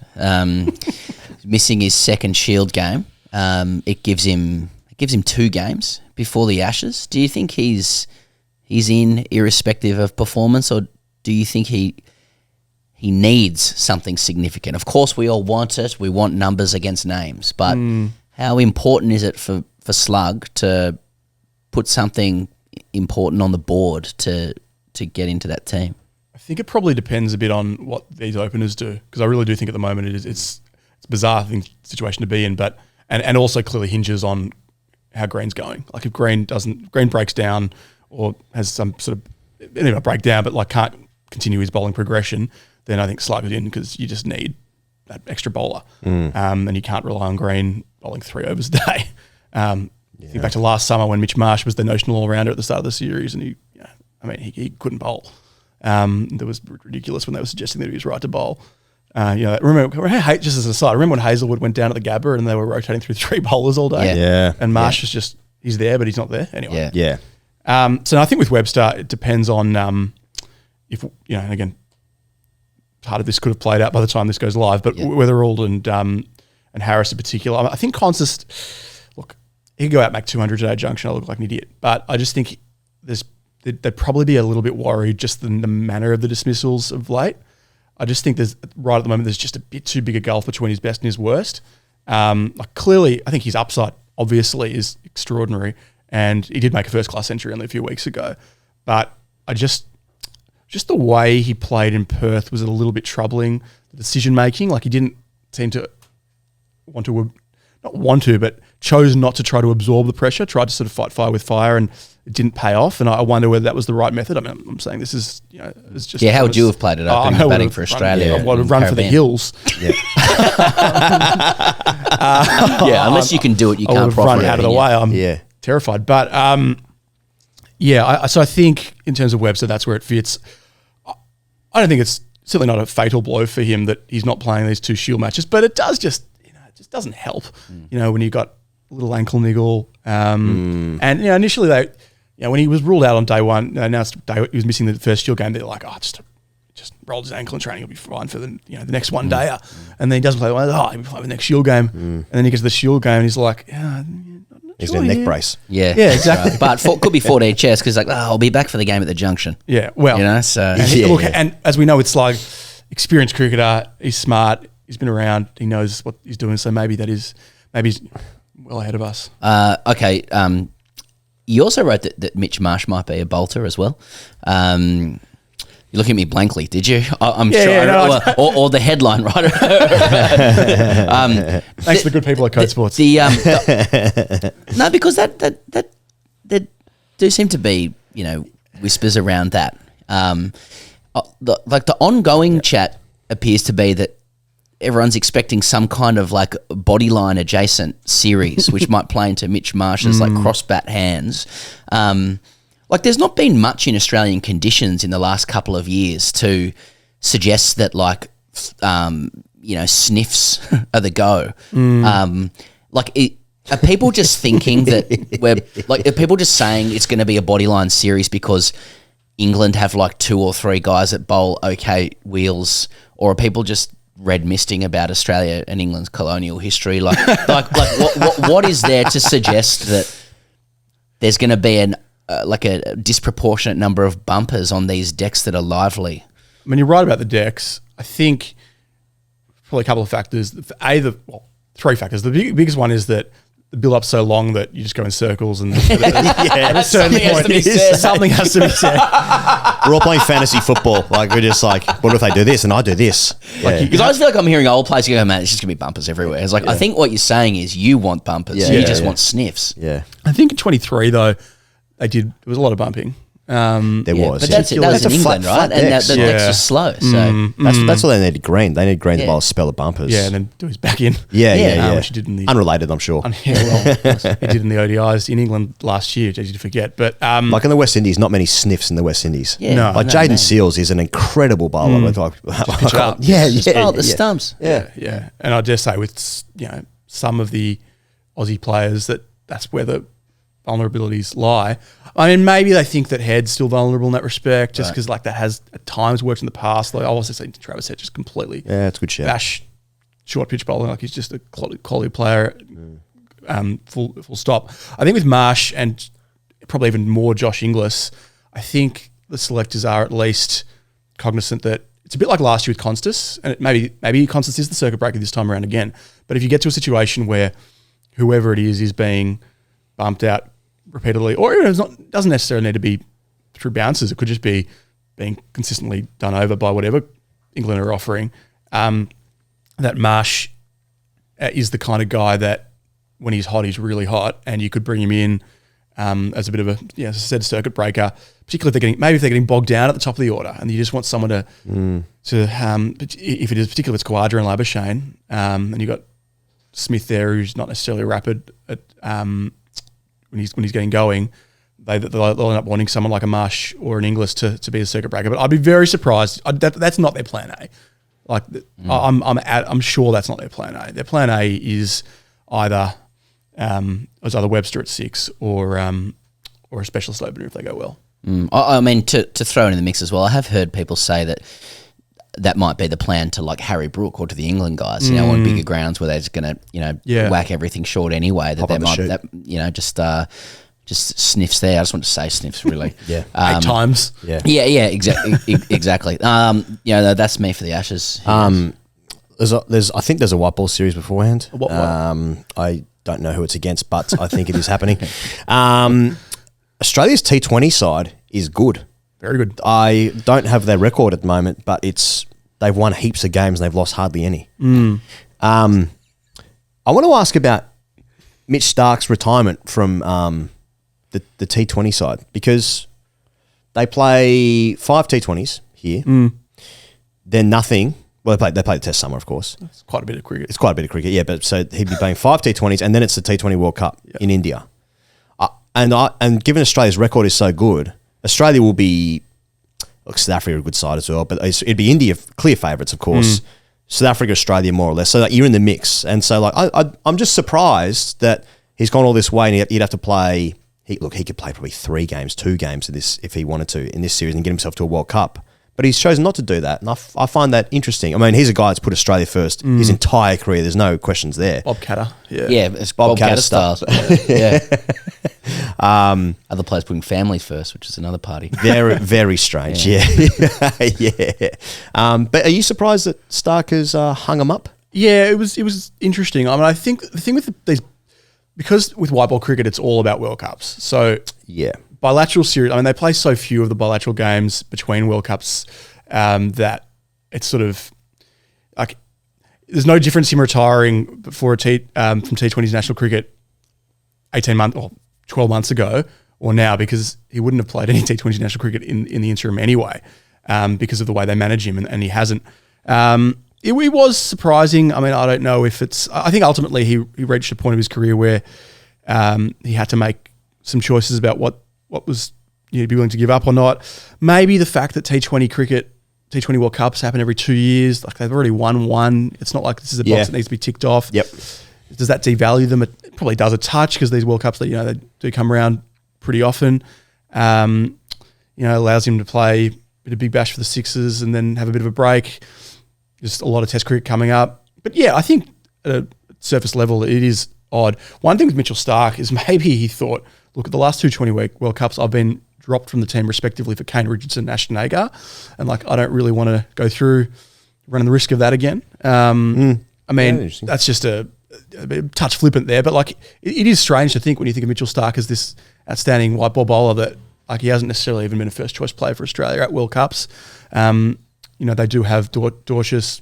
I don't know what Spencer's told you, but he might be back hopefully for the World Cup as well. So they've got some other left arm options. But no, it was an eyebrow raising move. Yeah. Can we, unless you've got other World Cup questions, I mean, the piece de resistance for you at the moment is this Shield top 25 since 2000. I thought we were doing Windy Hill stuff. Trade period? Trade period. What is the news on Kerno?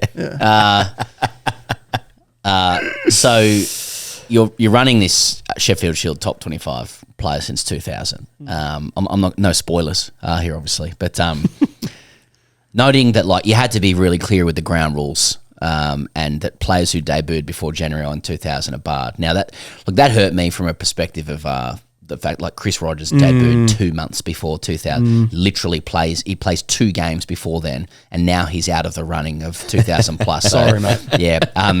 No, that's okay. Rules are rules. It's an obscurist, intellectual wonderland, and it's a great list. I'm keen to know because as I was reading the list of top 25 players, I was thinking, surely some of these Shield players are reading this with absolute with ferocious focus. What are you hearing on the in background on their views of your top 25? I won't name the player. I did get a message from someone who was not in it who I had to remind was not eligible to be in it. Because, you're right, you don't read the ground rules. And look, it was tricky because the exercise, it started, we did Kayo Sports, did a similar list for the shoot shield in rugby. And Are you involved in that? I could not name a single shoot. I was going to say, if Gordon, are they a thing? Yeah. Beasts. Yeah. G'day to Jim Maxwell. Tim Donnelly. Yeah. We can do it.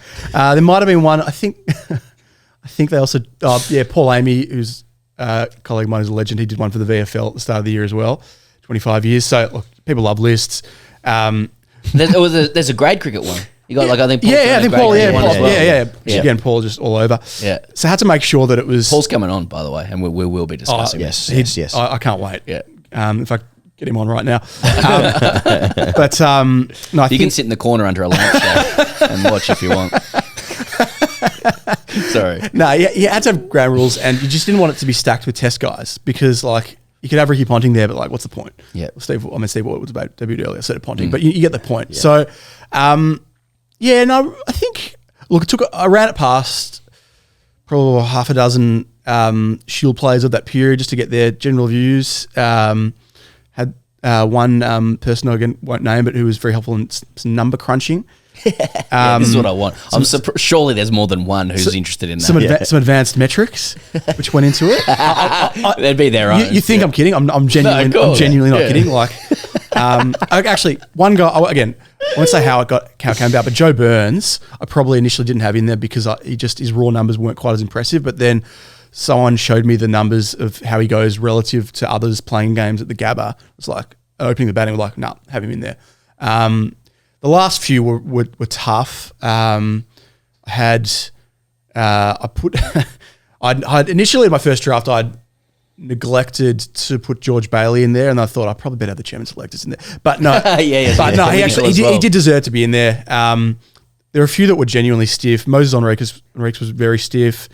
Cal Ferguson I thought was unlucky. Chad Sayers, John Holland. So there were a few that were, and then there's some like a James Pattinson who's just incredible at his best, but did he play enough?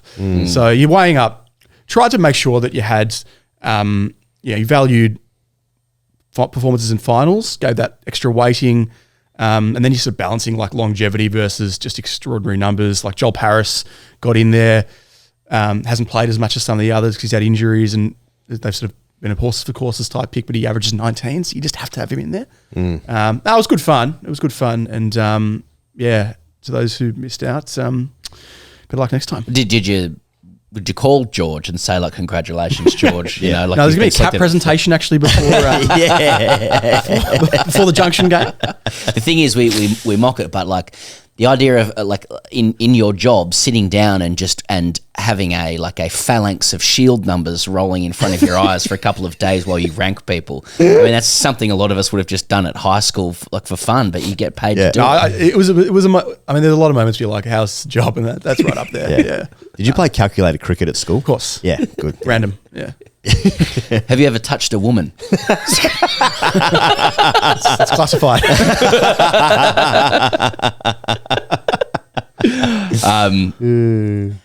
Daniel Cherny, thanks so much for joining us on The Grade Cricketer, and on behalf of Kayo Sports as well, $1 for 3 months. $1 for 3 months. Get out of here. They don't make dollar coins anymore? I don't think so. No. Yeah, that's a good point. Or Bitcoin these days. Yeah, exactly. Well, pay however you wish. In all seriousness, with Kayo Sports, though, it is, if you are like me, someone who's I am looking for cricket news, it is comfortably the most prolific of of stories coming out on Australian cricket, largely led by your good self, and we're holding you up here because there's another game you need to now go and cover. So that's New South Wales Victoria at the Junction. So Daniel Cherny, thanks for joining us. Absolute pleasure, guys. Thanks for having me. Thanks very much to Dick. Hey, Dick. Dick Cherny. Dick Cherny. Pez, we've got to talk about the Women's World Cup, man, because Australia are doing some amazing things in it. They won against New Zealand, a washout against Sri Lanka. They won against Pakistan and against India. Just a rundown of the games that they've played. So Australia have now beaten New Zealand 16 times in a row. Carry on there. Against Pakistan, they were 7 for 76 in the first innings, and they won the game by 107 runs. Moons hit 109. Alana King batting at 10 made 51 red. Now, in the last game the other night against India, Australia chased down the highest ever total in an ODI against India, that being 331. The game was in Vizag, for those that are interested in that kind of gear. Midge, 142 of 107. She said, it hasn't been my day of late, but today was my day. It's the first 100 since 2022. There was Pez going off the ground with cramp, then she was testing recovery out in the car park. Would have been normal to see. Eventually made 47 red. Ash Gardner made 45. Kim Garth hit batting at 9, hit 14 of 13, and with Pez put on 28 of 23, and the girls got home with 6 balls to spare. Annabelle Sutherland, Pezza, 5 for 40 off 9.5 on her birthday. She's 24. So what I'm saying is that I don't know how much more impressed the nation can be, but I can. It's on a knife's edge. It's on a knife's edge. One thing changes, and let me tell you. Look, someone scored 100 in every game. Gardner, Mooney, Healy. Souther's got a fifer. Kim G's helping out at the end. Kingy, 50-odd. Pez winning runs 6, 40-odd. They've won the near-on unwinnable twice. Yep. They've broken a record for the biggest ever chase in women's ODI cricket. Yep. But they look vulnerable, and I don't like it. It's getting a bit close. Someone gets it done, but I want more ruthlessness. Midge runs is safety, and it's been a minute. Totally. And I want her to have more days. Yeah. I've not enjoyed that there have been sustained periods where the other team has been on top of Australia. That's a watch for me. Now, again, credit to the team for breaking records, winning unwinnable games, 3 people scoring hundreds, fifers, and having an undefeated record in this Women's World Cup.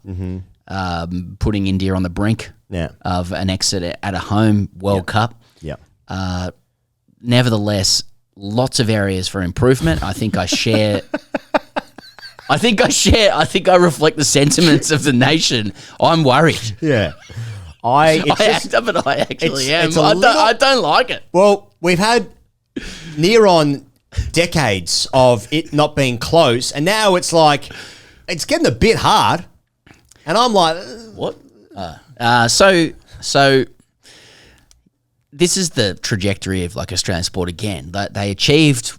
They could be the greatest like sports team Australia's produced. They're water cooler conversation. Yeah, Tilly's they're great, in there. yeah. They got to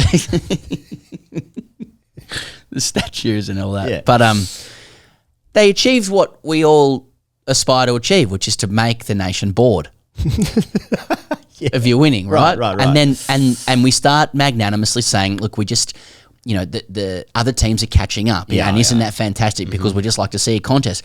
Start getting the contest. Yeah. Had enough of that. Yeah. Let's go back to winning. Yeah. That's pretty much where I'm at. Now, like this has come into the show too late, the Women's World Cup chat, as we just get the ashes off the ground and stuff. But it also is early in the tournament, and Australians famously wake up to these things as the tournament reaches its denouement, as we reach the zenith of it. But if you want to get around it, I mean, you can, and it's the team is doing amazing things every game. So, but I just want some calmer waters ahead. Now you mentioned a couple of teams need to receive a kicking. You mentioned India. They lost to South Africa. Yeah. So now they've had 2 losses. So they're looking at one more loss and getting a little bit precarious for the home nation in this World Cup. Are India undertaking the losses they need to have? Sorry to say that. Possibly. So, I mean, Australia played against India in 3 matches before this series, before the World Cup started, and they were extremely high scoring. I think Australia hit 400 in one game. They also got pumped in another game, but it was 3-match series. They won the series 2-1. So, any given day, things can happen, but I don't want things to happen. I want the only thing to happen. I think we've made the point clear. The Australia-India White Ball Series, Pezza, of course, only on Fox Cricket, included on Kayo Sports. It's ad break free during play and live in 4K. We've got 8 games coming up. Now, it feels like this might be a little bit of a warm-up to the Ashes. Not for a lot of people. This is going to be the main event of the summer. It's 3 ODIs starting on Sunday in Perth before we get into 5 T20s starting Wednesday week, the 29th, in Canberra. So the 3 ODIs are in Perth, Adelaide, then in Sydney. And then the T20s are in Canberra, Melbourne, Hobart, Gold Coast, Brisbane. Of course, many people will know that the Melbourne T20 on Friday, 31 October, could have been sold out 15 times over. Big old home game for the Aussies there, that one. Not sure the members, but you can certainly flog a couple of tickets if you're so inclined. Shubers is the captain. It's a Rohit and Kohli farewell tour. Jadeja's not been selected. Interesting times ahead. The Aussies got a whole bunch of changes, but this feels like, well, it'll be the last time we see Rohit and Kohli in Australia. Almost definitely. But it's Shubers' team now. And look, I suppose this is the last time Australia play T20s before the World Cup. Is that? No, they must be playing warm-up games before the World Cup. Anyway, it's the last time in Australia anyway. It's going to be red hot. Look, I think the point is that, and there's only one, India's white ball cricket across both formats has been historically good.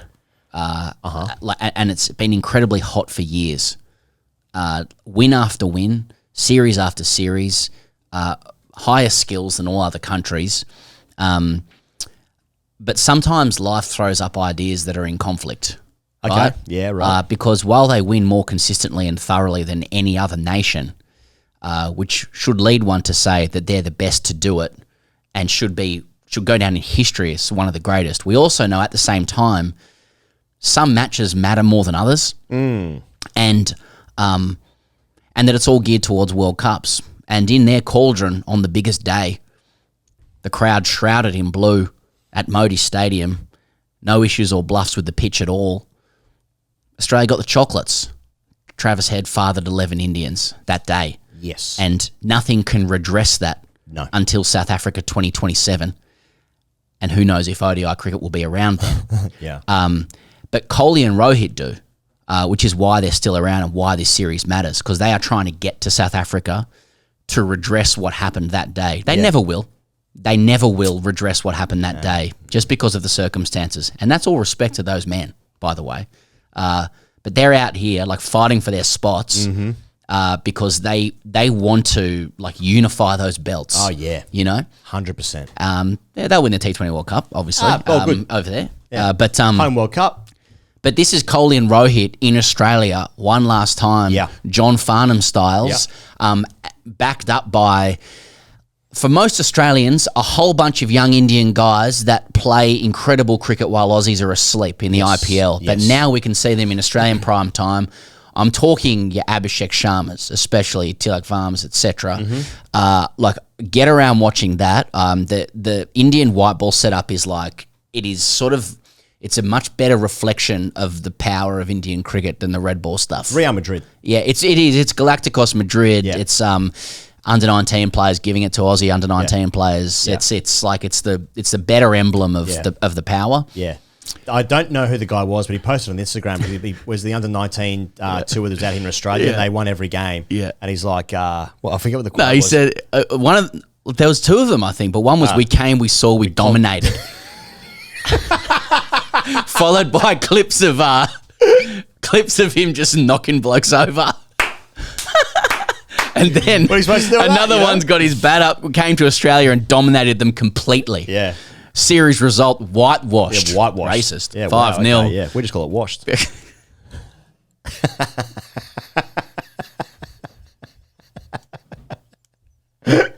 So anyway, and I think that is. I mean, I think people know that that white ball cricket has a much bigger place in the consciousness of Indian cricket culture. Hence, the near sellout of the MCG for the T20 game.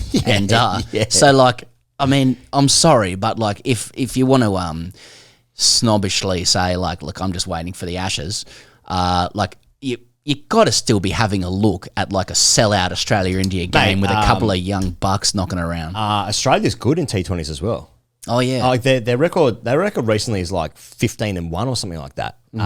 So Australia good. Now they never play at home, so who knows how they go in Australia. So both teams away, if anything, but it's going to be red hot. Of course, the only place you can watch, I suppose it is still a Coley and Rohit farewell tour to some degree. Given there's nothing really on the line, what it is for me. Styles? It's what I care about. Obviously, aside from that, is primetime Tim David.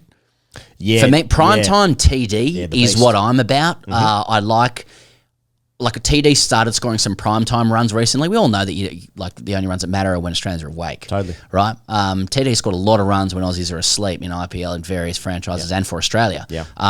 He has started scoring some runs in prime time, but now prime time on shoulder season of summer. Yeah. I'll have a look at it. Yeah, totally. Yeah, he's batting without a cap, without a helmet. Oh my God. Hair's flowing, chains everywhere. He's fielding in the hot spots as well. He's got the back hair out. Everyone's happy. Yeah, and he's well regarded by his teammates. There's a lot of love. A lot of love for him. Yeah. Glenn Maxwell fractured his arm. He's only played the last 3 T20s. So there's that. Marnus was dropped for Renshaw for the ODIs, which I found interesting. Zippy's going to miss Zampa's going to miss the Perth ODI. Awaiting the birth of his second child. Yeah. All the best, Harriet. All and the Co. best. All the best.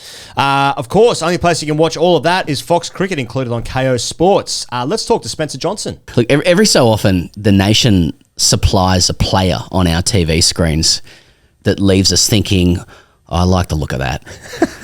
I like the look of it. I like the shape of it. I like the contortions. It's an international aesthetic. Always handy in your first over on national TV in the BBL for the Brisbane Heat, when Brett Lee literally turns into a pigeon and starts cooing about you. I like that. I like that action. Look it up yourself. Since then, for this guy, it's BBL stardom, it's IPLs, it's international cricket.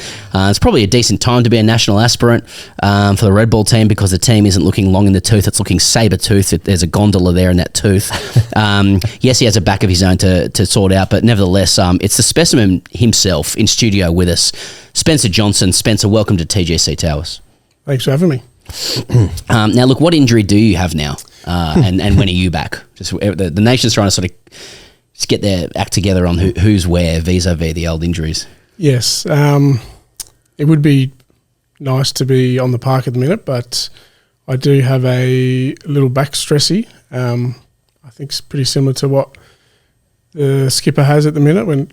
He's probably a little bit higher up than what we're dealing with here, but. Be very careful with your language about what Pat has at the moment. A lot of people are listening. We probably shouldn't talk about that, but I think... No, my next question's about that. Okay. A little back stressy, which isn't really common for a 29-year-old, but I think I picked it up in India, and we're about, I think, halfway through the rehab, so we're getting there slowly. So do you know when you're back on the park? There's not really. That's the short answer. I think, I've got a scan next week, and then from that scan, then we'll know a return to play. But I think, there's a few ways it could go. A lot of bowlers these days, I think when you're a bit older, the stress fracture doesn't tend to heal, but it's... they call it a pars defect, and it's sort of just play on. It doesn't hurt. I think Pat has had one in the past when he was younger. Brendan Dogg at South Australia, he's had one, so it's not uncommon for them not to heal, and that's probably the best case for me, shortest return to play. So hopefully around the Big Bash, definitely some stage of the Big Bash, whether it's start or at the back end, but we'll see. The reason I ask partly is because as we record this, which is a little while before it comes out, there's emerging news today about Pat. May change the next couple of days, but that he's definitely out of the Perth test now. May miss the whole Ashes. Now, as someone who has had first-hand experience with back issues, and I've seen people in the press compare your issue to what Pat has at the moment or whatever. There's never going to be more chat about backs than there will be in the next month or two in around the world of cricket in terms of Pat's back. Now, I hear you talk about your back. You don't know, really, when you're back, it sounds. Now, a lot of people seem to know when Pat's going to be back. When you hear that, do you think, fair bit of doubt around like when that might be the case. Like, is that your experience of backs? Yeah, well, it's a guess, really. I think. Well, I don't want to say the medical team are guessing, but I think there's obviously been it's not the first stress fracture that anyone's ever had, so generally they've got their timeline, and everyone's a little bit different. So there's things that I've tried along the way. There was for 2 months straight we were doing these bone growth injections, which looked a little bit like Ozempic injections, but unfortunately weren't. Does that work? So yeah, just checking. Well, the bone, it made my hair grow and it made my fingernails grow. So not quite the result we're after. Yes. Hopefully it makes the bone grow, but finally some hair growth for you. Yeah, that's right. Just what you need.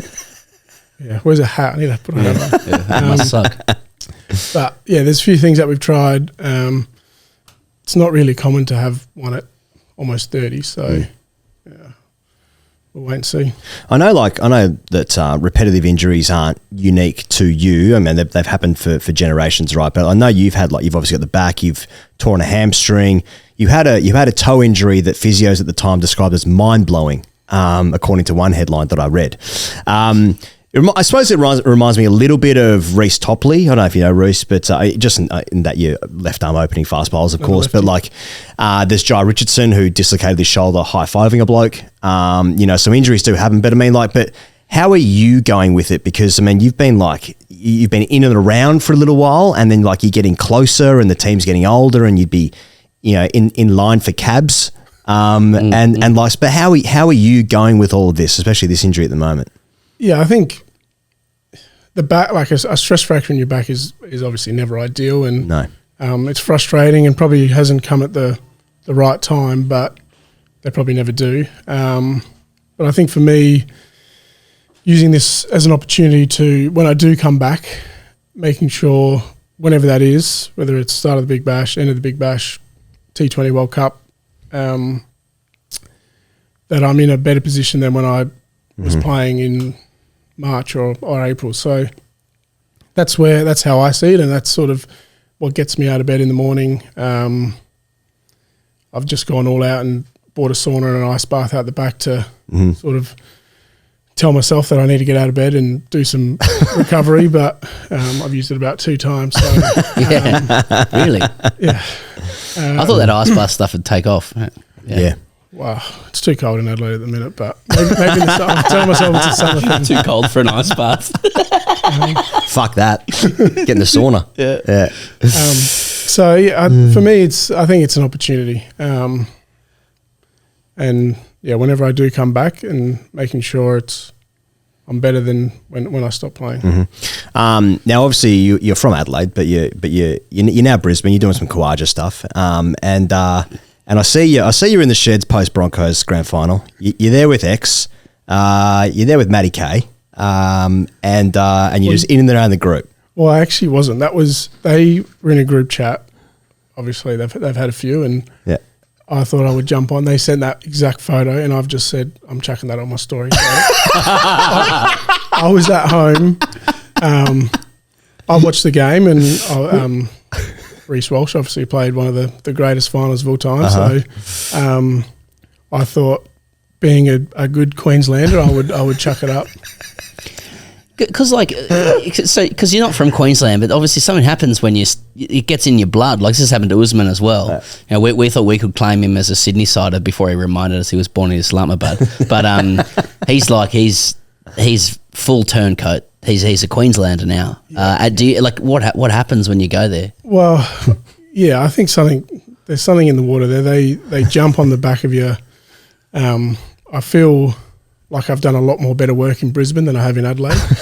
In cricket? In the circuit, or what are we talking, off-field? On-field, I've played about 3 Shield games and a handful of one-days where Big Bash always seemed to be up and about for. So half my followers are probably from Brisbane. And Kolkata.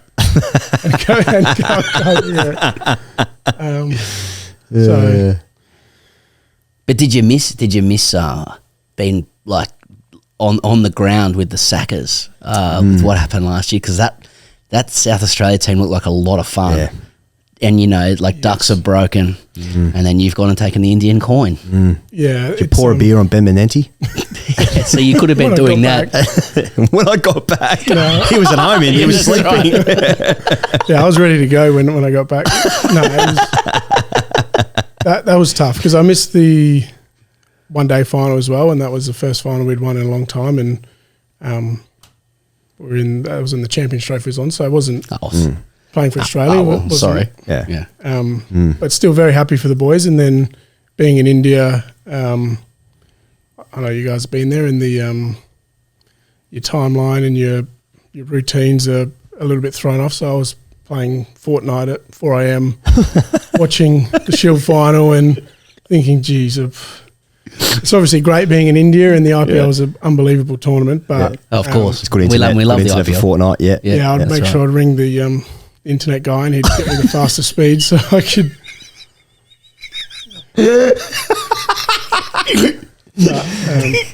Now, do you think you actually hurt your back playing the IPL? And if you were a Patriot, I don't know this if wouldn't have happened. There was probably plenty of hours spent in that position. Yeah, it was Fortnite. This is Fortnite's issue. He was hunched over. We got to check on Pat. This isn't a bowling issue at all. Yeah. Well, I haven't Just bowled that gaming. much, to be honest. Like that's Yeah. 30 and bowled 10 overs a week. I don't know how that back's gone. Being in the IPL, you obviously play for KKR and GT. Yep. And I suppose you have had Aussie boys there previously. I think you were there when Wadey was at GT, is that right? Yep. Is that the year you guys won the comp as well? The year before. The year before. No, they lost it the year before, and then they won it the year before that. And Okay. this was the third year they were in it, and then we Okay. came second to last. Okay. I mean, like, it'd be obviously when you're over there, and it's just nice to have mates in teams, and obviously you sort of probably congregate around your national teammates, I suppose. But with those teams specifically, actually not many Aussies knocking about at all, were there? Well, two very different experiences. Okay. First year with GT, there was Wadey, Kane Williamson, so Yeah, close enough. Close enough. And then Josh Little from Ireland and Dave Miller from South Africa. So Okay. there was a decent crew there. Mm-hmm. I hadn't really met any of them before, but by the end of it, it was I think Gujarat. You can't. It's a dry Dry state. dry state, no Yeah. alcohol, vegetarian state. So it's a lot of hotel time, and you get to know the boys quite well. And then KKR, that was a different experience again because there was no Aussies, and at least you could drink. So all the better. Pretty much sums it up. I saw an interview with Harshit Rana who said that you guys were good mates. You guys got along well. Yeah, well, I think Who's that? Oh, please, great chance. no, Harshit is an interesting guy. He's only about Better. you got to like remember he's only 22 or 23, so he's quite Okay. young. But he's different. Mm-hmm. There was some trainings he would just chuck his AirPods in, tape them up, and bowl. Oh. And How does he tape him up? Like would get strapping tape, get the physio to strap. but like him up. round the head, like sort of like footy style. Got to cut. He's got the cauliflower Yeah, ears. that's right. Yeah. So he would do that and thorn. then wouldn't speak to anyone, but then would go for a steam with me and sauna with me, and I'd be like, okay, well, he must like me. Yeah. Um, I bet he did. He'd want to get around there. Yeah. He'd want to get It's- around it. Yeah. Interesting times, but I saw who was it? It was actually one of your quotes, and you were talking about playing for GT when Shubman was captain. And Shubers was like, he was saying, you were saying that like you were sitting next to him on the bus. Now, Shubman Gill in GT, now there's a couple of stories there on a bus, surely. well, so that day that he sat next to me on the bus, on the way to the first game, just been told I was playing. Shub was the last one on, and I was probably second to last on, and there was only so Shub's spot is 4 seats back on the bus against the window, and that row was free, and I was like, okay, well, didn't want to go too far down. I'm not that cool. So I thought I'd just sit in that 4th row. That's why Shub wanted to sit there because that's his spot, and no, that was always clear, and I had no idea. Yep. until every game later he was in that spot, and I was thinking, oh God, that's a bit of a misread. But So is this where we get to with buses now? Like we know in dressing rooms, there people have their spots in the dressing room, but like I've never really known in terms of bus real estate someone being like 4 back. That's me. That's me. Like sort of a third of the way down a bus. well, that was Shubman in the night for KKR. I was so you'd have your head coach, your team manager, bowling like staff. I was the first player at the Yep. Yeah. sitting next to the analyst. Yeah. So that's how my KKR experience was. I was with the coaches. Who's up there? The couple of beers. And who's up the back of the KKR bus, just sort of running the show, socially speaking? Yeah, whoever is vaping and doing all those sorts of things at the back. I won't name any players, but Nice. It's peak of the sport. Yeah. Yeah. Shubman Gill though is just he's king of India. He's king. He seems to be the guy that's going to like take India to the next generation, especially after the Test series in England where he just dominated. He was doing Bradman-esque numbers. But being like in and around that group at that time when he's got the confidence, he's got the bling, he's got the Tendulkar connections, shall we say? Like that's exciting to be around. I'd imagine. he did have some sort of aura. Like in the nets bowling to him, I would always make sure I bowled to him and Sai Sudarshan, the two best batters. And he'd just have his net. Like I would be running and bowling as fast as I can, and the first 30 balls would just be hit it back, let some go, and then he'd flick a switch for 12 balls and hit everything for 6, and then he'd go back to leaving him. His dad would stand behind the net. Hang on. Why is his dad there? I don't know. He had a decent entourage. Really? Do they say like players can bring their entourage to like team? I think it might have changed last year, but the year I was at GT, he definitely had an entourage. But saying that, he was a normal guy. Yeah. Like he had his mum, his dad, his sister, his best mate, manager, and then a ball wanger. Yeah. And personal He had wanger. a personal wanger. Someone would throw to him, and but then he would be quite normal. Like you could speak to him about it. Like you could accidentally sit next to him on the bus, and he'd be talking about the game. And Good bloke. yeah, very good guy. That's good. It's important. Incredibly, Spencer Johnson was it? Nah, shit house. True. Yeah. Can't like read an article about Spencer Johnson without a Mitch Stark comparison. And obviously he goes to with Topley there as well. Like anyone who bowls with the same hand as you, therefore is the same person as you. Plus you were a KKR last year, and that's where Stark was beforehand. So yeah, We both had 15s as well. That's Yeah. Do you know Wasim Akram?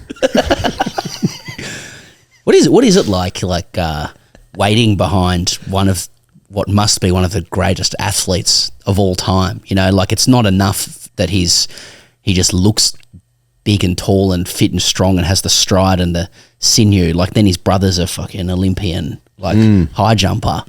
Like the genes are unbelievable, right? Then everyone just talks. He's like, oh yeah, you're kind of like Mitch Stark because you swing it. You know, you bowl left hand. yeah. That's the thing. People go, oh, that's your spot there, and then I look at him and be like, this guy is a freak. Yeah. Like he's taller than me, leaner, faster, runs like a hare. His brother can jump over people's heads. And then there's me who I'll play 3 games and then I'll get a sore toe. So That's right. I'm flat out finishing Fortnite. With a hunchback. So the comparison is always nice, but I'm thinking deep down he's miles ahead of me. Like I look at him and go, he's a proper freak. He's an athlete. You're a body double for him in a television commercial, I read. Is that true? Yeah, we need to Well, get. you got to be happy with that. Yeah. I did say for when he retired from the T20s, I sent him some footage of him. So he was the commercial was he was on this salt plane. He was bowling to himself, batting, and he was also the keeper. So there was this The dream. Yeah. there was this footage of him with gloves on, keeping. Only child stuff, that is. Yeah, that's short right. sleeve. And I sent it to him, and I think I got a laugh out of him. result. But that was pretty cool back then, because I do remember he would have only been 23 or 24, and we're staying in country Western Australia on this salt plain, and it was like a mining town, staying in these cabins, and we went for a beer, and I think he bought everyone a beer in that who was on the film production, and then I kind of said, I'm a left armer as well, and was trying to, and he said, hopefully I'll see you around the traps, and he remembered that when he presented me with my ODI cap, and he mentioned that in the speech, so that was pretty cool. That's nice. And then I blew my hamster in that game, so. But I know that because then he texted you at like 1 a.m, said like, "Hey, you up?" No, he said, because Hey, you up Fortnite? What's your username? Yeah. No, I feel like he's been really good to you, right? Like, I mean, obviously remembering you in that capacity is pretty nice too. But now that he has stepped down from T20s, I mean, that's obviously devastating news for you ahead of the World Cup. Yes, well, he did say over to you, but yeah, unfortunately, he doesn't pick the side. That was like when Warner was for Rooster, was picking Rooster, but oh yeah. Poor Jakey. Yeah, he'll be fine. Anyway. So what do you obviously want to get back on the park, and so many people envisage you in all formats. There is a T20 World Cup coming up. Obviously, there's a lot of domestic franchise stuff coming up. There's an ODI World Cup on the far horizon, I suppose, and there's opportunities in the red ball team. Like, is there a particular focus for you? Is there a dream that sits above all else for Spencer Johnson when back?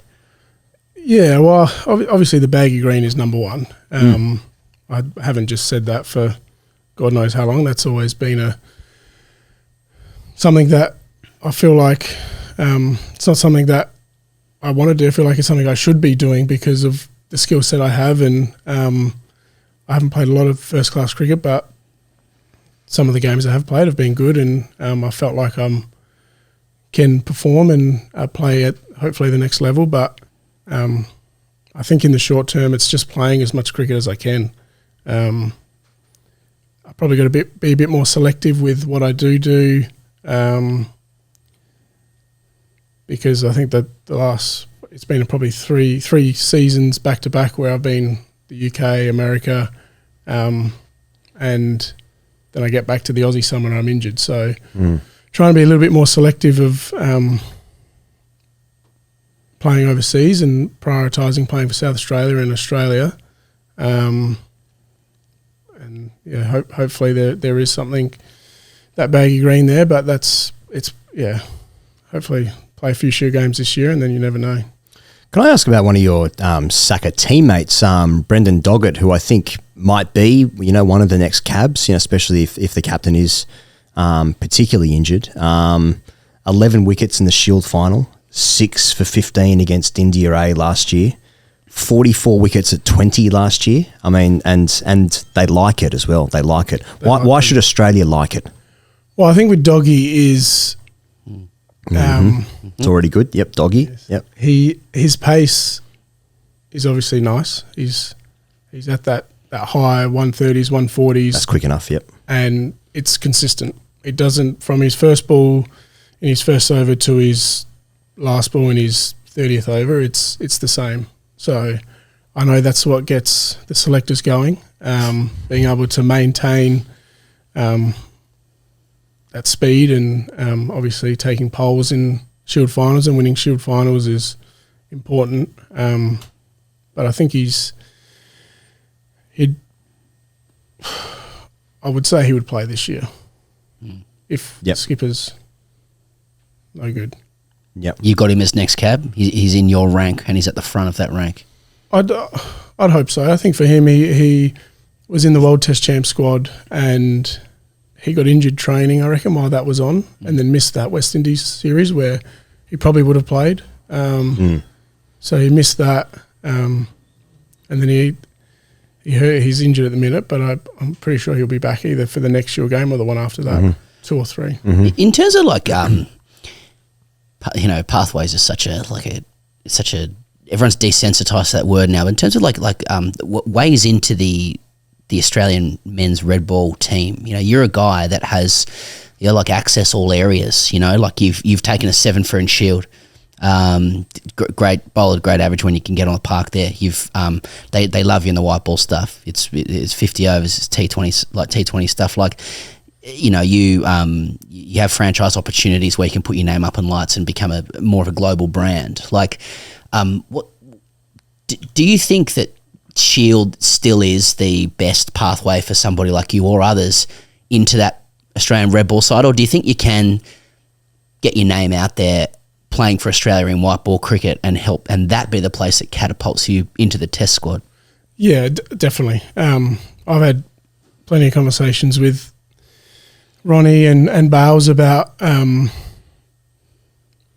wanting to play test cricket and what I've got to do to get there. And the last couple of seasons I've missed a lot of Shield cricket because I'm either playing a T20 international or being a part of an ODI series. And these days, if you play a bilateral series, there's either 3 or 5 games, and it's play, travel, play, travel, play. So that load for them is good enough for a test match load or a shield game load. So you can simultaneously have that ultimate goal of wanting the baggy green and go, my best path there is via the white ball side. Yeah, and I think playing international cricket is it's still, I'm not saying I feel comfortable playing international cricket, but it's another level where Shield cricket, you're not bowling against Virat Kohli in Shield cricket. So I think getting exposed to more international cricket will help hopefully one day if I do play test cricket. And whatever the pathway is, I think if it's through ODIs or if it's through Shield cricket, hopefully I'm ready to go. I suppose we're seeing that with Xavier Bartlett at the moment. I mean, he's done amazingly since he started playing for Australia, and then there seems to be more calls for him to get more opportunities in red ball cricket. So yeah, I completely take that point. I feel like we're so desperate as just sports fans, not just cricket fans, sport fans, to know about players. What happens behind the scenes? What do they like? What should I like because they like that? And basically every single cricketer likes golf and coffee. Now, don't get me wrong, 2 great things, okay? Yeah. But everyone is still in such a tight corridor of what you're allowed to like that I'm now uninterested by golf and coffee. Is there anyone out there that's interested in origami or rock climbing or samurai swords? There's no, especially samurai, or talking to a woman. There's no rock climbing. Fortnite is that? Yeah, gaming. Yeah, gaming is a thing. Yeah, the boys are right into it now. When the full squad's on, you have 4 in a squad. When that squad's on and you've got people waiting, it's you're pretty flat if you've missed out, because the Fortnite etiquette is if the first 4 are on are the first 4 playing, and you play for as long as you want. Really? Okay. And if you miss out on that being part of the first squad, then you're just waiting. There's a first reserve. We've actually got in our gym, we've got salad rankings. Yep. On who's got the best salad. Yep. And then we've got Fortnite rankings. Interesting. And salad, I'm number 1, and then Good. Fortnite, I'm 10 out of 11. So okay. Who pushes you on salad? Who's your nearest competitor? Yeah. It's a tough one because Popey isn't the bottom one, but he should be, and he's not. He reckons he should be higher. Why? I don't know. He has no hair. Yeah, but you can do it well. But if you need to, Charlie, I don't know if your mic's on, but you like to game. Charlie likes to play Farm Simulator. Yep. So is that if you need any solo time, is something like the meditative experience of Farm Simulator appealing to you? Not really. Charlie, have I thrown you under the bus there? I mean, that's something you like to do. Yeah, I probably don't look to Farm Simulator for meditation. I haven't, certainly in the past 4 years since I played it last. Origami? Origami. But this is the same in cross sports. I hear footballers playing the Champions League up till 4 a.m. playing online. So there is still it's uniform across all sports. You know, guys just doing the same stuff. Are you so busy that it's just like, no, gaming is? Well, I'm definitely not busy. I think I have a meeting every week with the PDM at Saka, and my days off are Thursday. Yeah. So I think Thursday they want me to just get away from Saka. Yep. And he'll message me on a Wednesday night saying, "What have you got planned?" And I'll say, "Any suggestions, mate?" and then he'll say, he literally said this to me. He said, "Start the day by going to a cafe and reading for 2 hours. Yeah. That'll set you up." And never done that once. Yeah. Yeah. That sounds like a guy low in the Fortnite rankings. But the thing is, I've got this time. Obviously, is the priority is getting myself back and the rehab and yes. But there is an opportunity to do some things outside of cricket. Yep. And I'm yet to find something other than Fortnite. But when I do come back, and the first post game interview is, "So what did you do with your time?" Better have an answer. Like, here's a paper crane. Brisbane Heat's a vibe, and we should say, like, you are here courtesy of the Heat. First game against Renegades Geelong, 15 December. Look it up. My understanding is, and this is from an anonymous source, that last season Spencer purchased a $600 room spray for his hotel room in Brisbane so it smells like his home back in Adelaide. Now we're talking. He's very much a creature of comfort. You can often smell Spencer before you see him. Apparently he has a perfume scent with his name printed on the label. So, confirm or deny? There's some data there, but I think what's happened is, obviously you start to play a little bit more cricket and you get exposed to a bit more money, and I think I don't take anything for granted, but I do like to buy things and enjoy life. So Lalabo, I don't know if you've heard of Lalabo, but it's ridiculously expensive perfume and candles. So I went out and bought the shampoos and the conditioners, the candle and a room spray, and it was probably close to, but it makes you feel good, look good. Smells like home. Smells like home. Exactly. Yeah. Exactly. Yep. Feel good, play good. Yeah. Oh yeah. Panny says that. Now you're engaged, married next year. Is that right? July next year in Italy. Oh, very nice. Where in Italy? Lake Garda. Oh, very nice. Of course. Can you lift the lid on invites to weddings? Because people on the outside, people like plebs like us, presume that all the, everyone in the team is invited to these things. All your teammates or all your best mates. But cricket. To what extent do cricketers enter the mix of your friends? And also, what are you doing for your Bucks party? Can we come?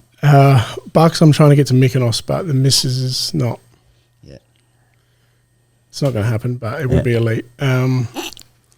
She can go and do some high tea somewhere, and I'll get some boys to. Yeah.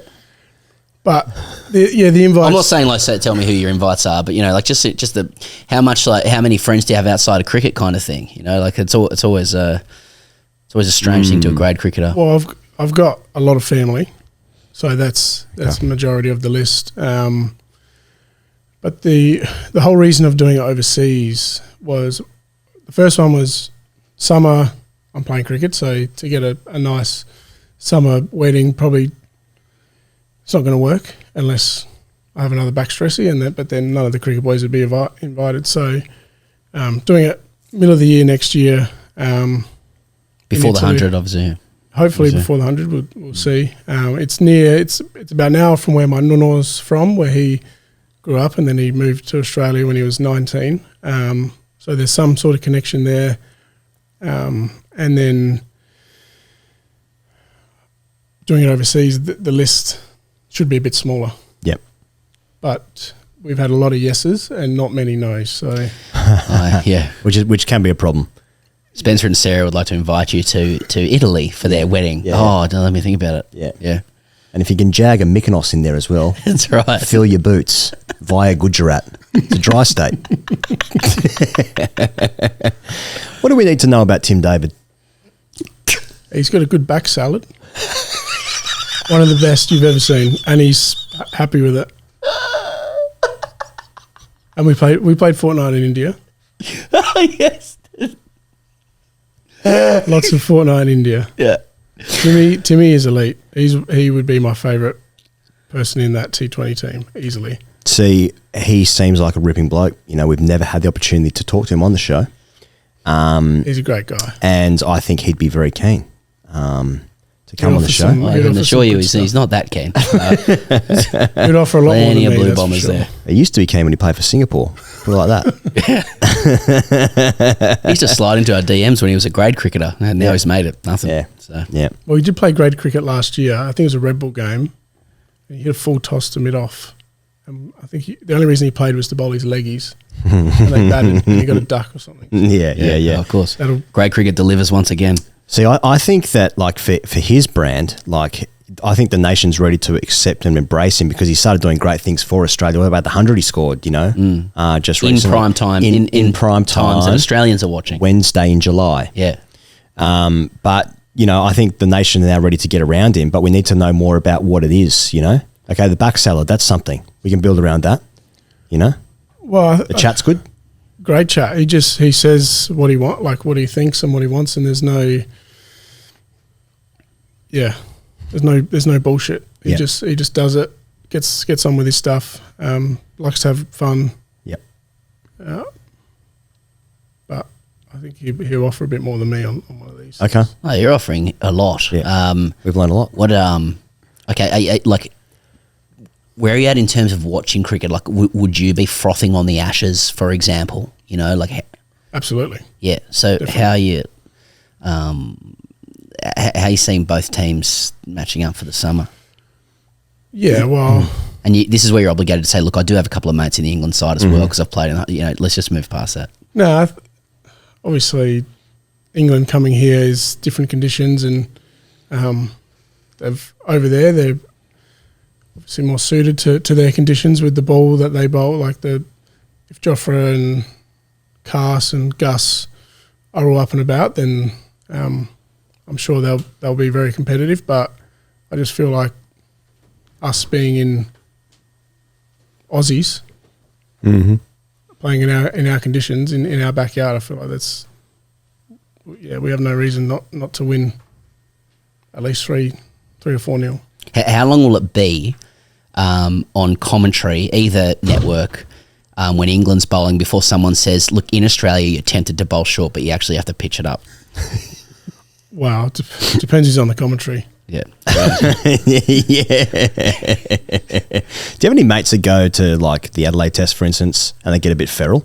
Because the Ashes, for some reason, well, I think we all know why, but it can get a bit hairy. You know? Have you been out the back in the? Oh, it's the only time to go. It's where we go. Yeah. It's amazing that when, like, we know that the Ashes has been booked in for God knows how long. The day of the test, my brothers will message me, say, have you got any tickets? How does that happen? Yeah. How could you be so unorganised? And it's not just my brothers, but it's mates and... Yeah. And how many tickets do you get, and are you willing to hand some out on the show? Well, we get 2, part of your SAC contract, you get 2. 2 tickets, is that it? 2 transferable members Okay. passes. So that's pretty handy. But they're snapped up pretty quickly. Yeah. Well, you're selling those, aren't you? 4 figures. You probably could, couldn't you? And what about, like, England's style of cricket out here, commonly known as Bazball? He hates that, but do you think it plays out here? You know, do you think 5, 6 and over going after our boys and stuff is going to fly? We'll wait and see. Well, that is true. We will. Yeah. We'll do that, but it's a prediction, so... Time will tell, but I would like to see how it would go. Like, it would be exciting if they do that, but Hetty does it, and he seems to go pretty well. And if we're in a bit of trouble, and he counter-attacks, and Jake Lehman did it the other day in our Shield game, round 1. We were in a bit of trouble, and he almost a runnable 100, so it could work. But with Starkey and Hoff bowling 140 Yeah. Against our boys, Barrel, and Baz back of a length. Doggy. Are you suggesting that you'd like to see them do it against our boys? I'd like to see how it would go. I don't know if they'll be successful, but Don't you think it'd be good playing in like baseball, like in under McCullum, like just because everything's relaxed and also you can play aggressively and positively. it doesn't matter if you lose. That's probably the best bit. There's a bigger purpose. Yep. I don't know. Well, It'd be good because feet up as well. He does look pretty cool. Yep. Air Max's, where's his hat? Nice and high. He looks pretty chilled. That's probably my kind of environment. Yeah, that's good. I don't have an English passport. I've got an Italian one. I wonder if I can bring that to... Well, what about the Italian? I mean, Yeah. all the boys. Let's talk Italy. Yeah. Menenti, Giuseppe Burns. Yeah. Does that fly? Yeah. I guess that flies. Yeah, well... Mosca. The Mosca brothers. Mosca boys. Yeah. Grant Stewart, he's actually from New South Wales, but he plays county cricket over for Kent. Good on him. I think it's exciting. Hopefully by the time I've finished up here in Australia, then that can be the retirement plan. Might bowl some offies by then, slog them. So I see you batting now now you're batting for Italy. I should be by the amount of batting I should be doing with this back, because isn't that what happens? You get a back stressy and then you turn into a half decent batter. Well, I think isn't this Cummins' plan? Like he'd come back for Australia as a bat. You know what I mean? This is like, have you done that before? Just come back to first grade or something, gone like, I'll bat 4. Well, I was actually looking. So I'm not allowed to start batting yet, but I think a couple of weeks I should be able to. And I remember when last time I got injured with my foot, I was batting and managed to get picked for a T20 for my grade team. What grade? A grade. Oh, A nice, grade T20. Okay. And I found the scorecard. I think we made 130. I top scored at 9 with it was 20 something off not many balls. Yep. And we won. I've got us over the line. I can't even remember the game, but I found it. That's what happens when you play for Australia. But I screenshot and sent it around. I said, this is one of my better cricketing moments. Yeah. Because You can't I remember. played as a stick. It seems like one of the great memories, yeah. Top scored as a stick. Who's your club team? West Torrens. West Torrens. Henley Beach. Yeah, who else has played there? I feel like there's a couple of other internationals that played for West Torrens. Callum Ferguson's there. Yeah, okay, yeah. Kane Richardson played there for a couple of years. Daniel Drew, Saka, Kelvin Smith. That's a good club. We've had some success.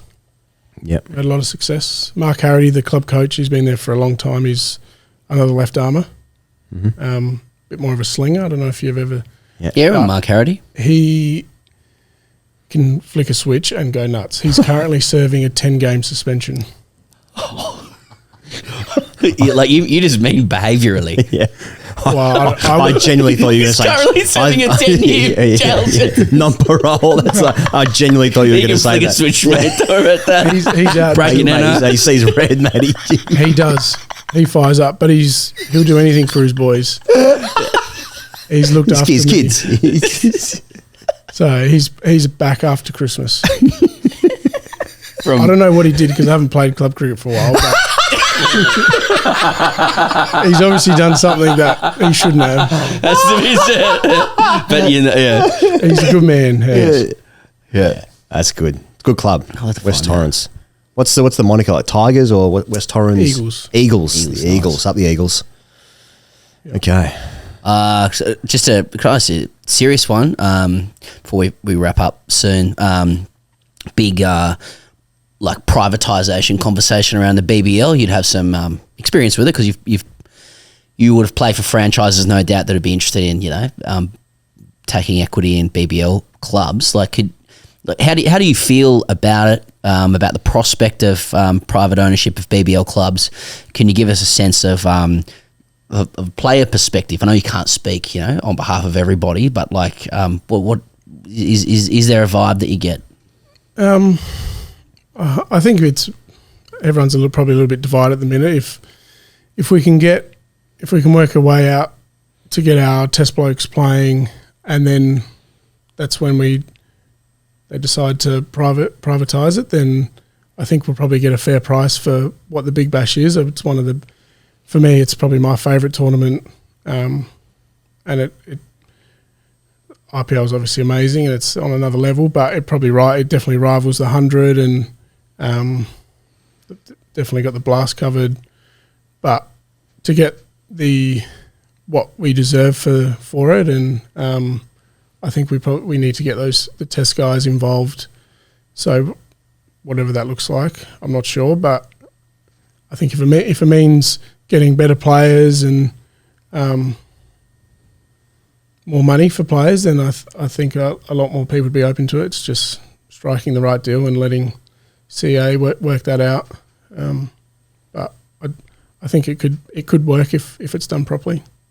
I saw Shaheen was obviously going to be with the Heat, with you guys at the Heat there. Then Pakistan have revoked their NOCs after the Asia Cup fallout. Dizzy said it's a bit of a reaction to what happened at that tournament, and that hurts. Like Shaheen out here, all the Pakistan guys that were going to come out here, it would have been awesome. It seems like Shaheen opening the bowling. That's actually getting me going a little bit. Yeah, I was probably going to be in the vest if he was coming, but yeah, no, I really hope they do come. I don't know if hopefully the PCB and Cricket Australia can work that out, and it's obviously up to them. But to see Shaheen running it at the Gabba we mentioned briefly before is a special place to play. I feel like it's when it's full there and we're playing well, the crowd is unbelievable. Brisbane, they love it. They jump on their sports. We see the Broncos and the Lions win this year, so the Gabba this year I'm sure will be popping off 30 odd thousand. The entertainment at the Gabba is always good. I haven't been told to say that, but it's it is elite. No, I love playing at the Gabba.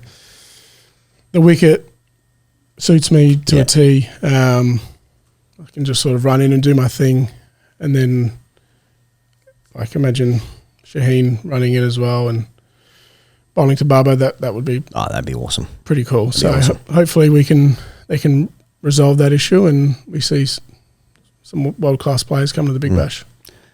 First home game, Heat, Friday, 19 December. Expected to be a sellout, apparently.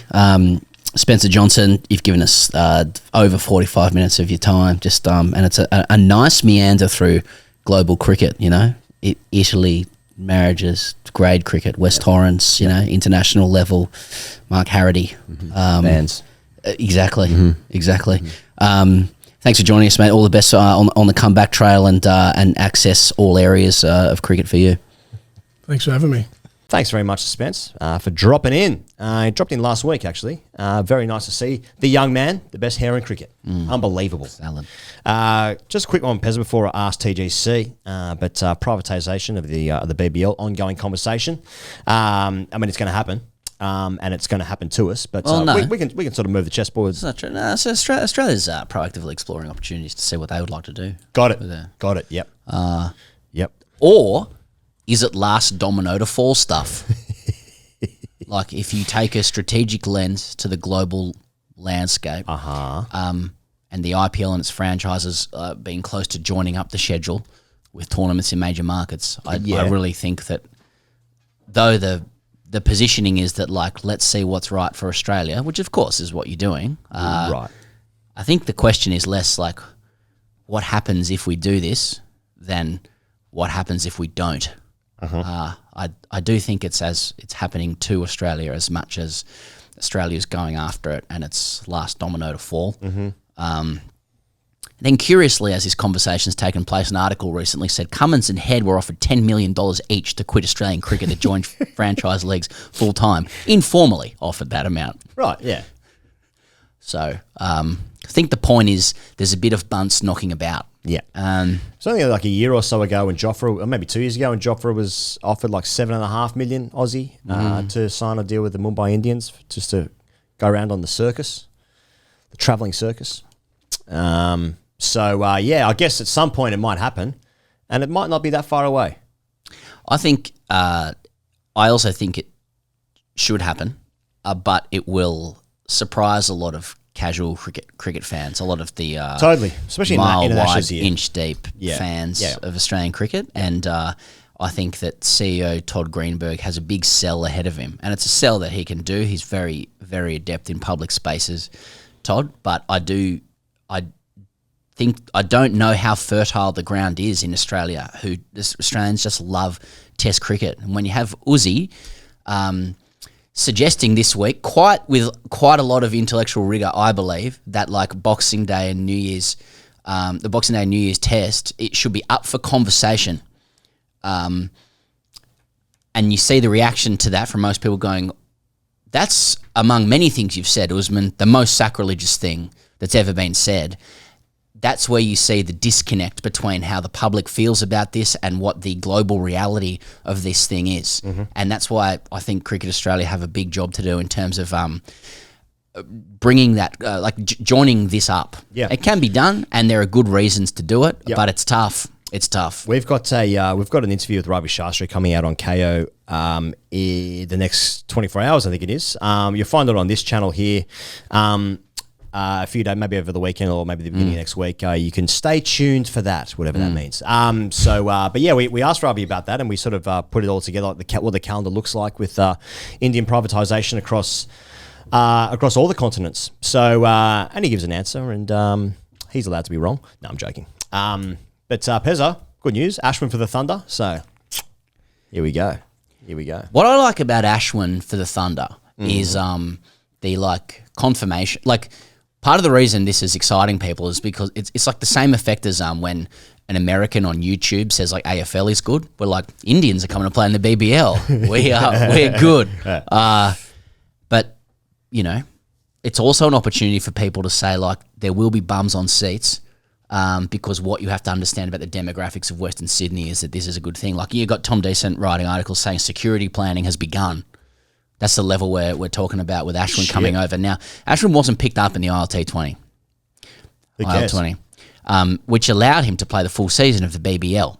But I think we're primarily talking about the symbolism of it with Ashwin. Also, NG Stadium spins. This ain't postage stamp pancake IPL grounds or Dubai grounds, etc. So, Ashwin, Tom Andrews coming in. Not bad. If he gets a Guernsey. Tanvir. If you get exactly. Are you looking forward to that? I guess we'll find out. Stark's committing to the Sixers. He says, over the past decade, I've stayed close to the club and all things going to plan, I'm excited to get back on the field this summer. For who? So Stark's playing. Yeah.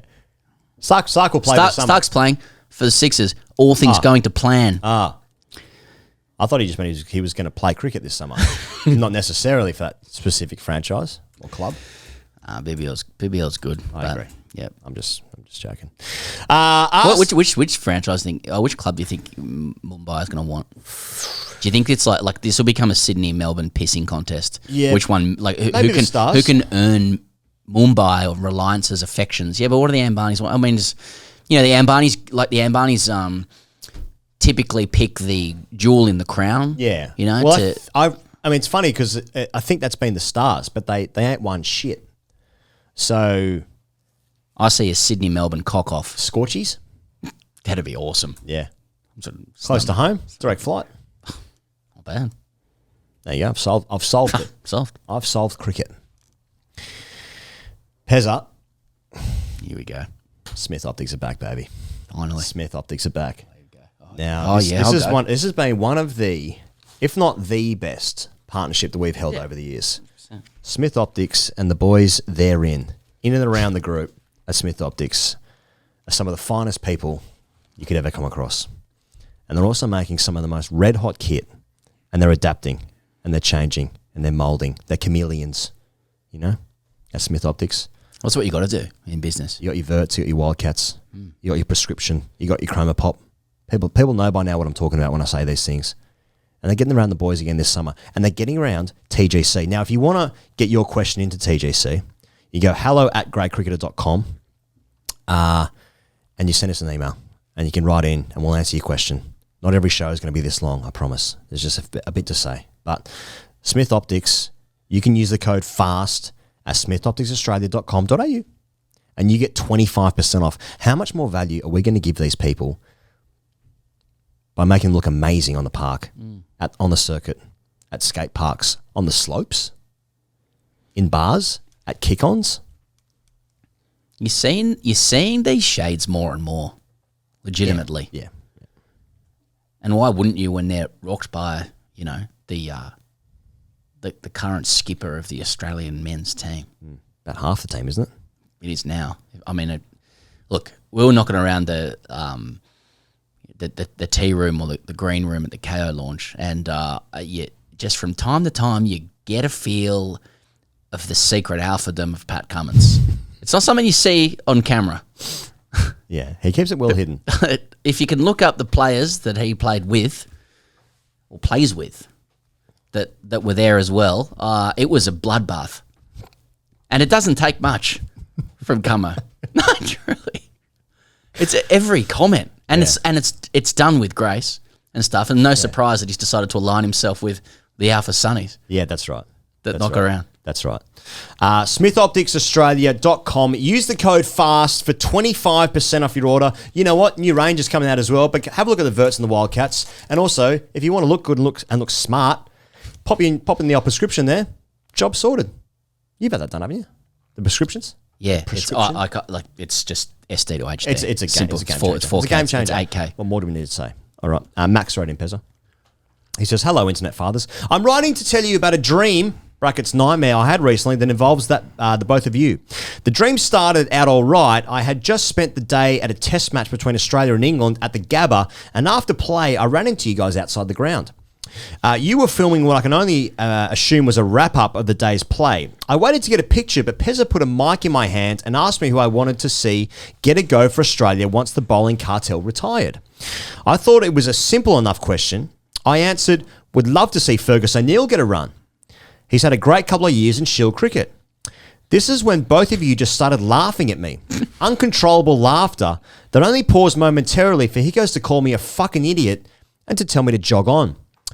A bloke who can only assume was Charlie joined in the laughing from behind the camera. I woke up mortified. I felt sick to my stomach. Now, this clearly speaks to my insecurity and not getting the validation I'm looking for from my friends and family, but my questions are these. How are dreams like this? Why are these dreams? Why I never made it into grade cricket? Why am I now writing to you hoping for validation on that opinion now? And how much do psychologists cost? And can you get that on Medicare? Yours and Bitta Cuckery, Max. I mean, dreams like this, why I never made it in grade cricket. That's an interesting question because my first thought is that you probably didn't make it because you were shit.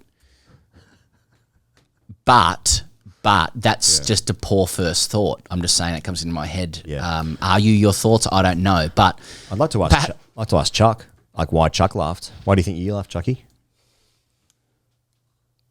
Don't rush. Yeah. Fucking Eeyore over here. Question. Jesus Christ. I genuinely think he's watching The Shield. No. I was watching that earlier. Just for something to do. Because there's not been much to do around here. No. Yeah. Well, I was also editing a clip and listening to NFL Power Rankings.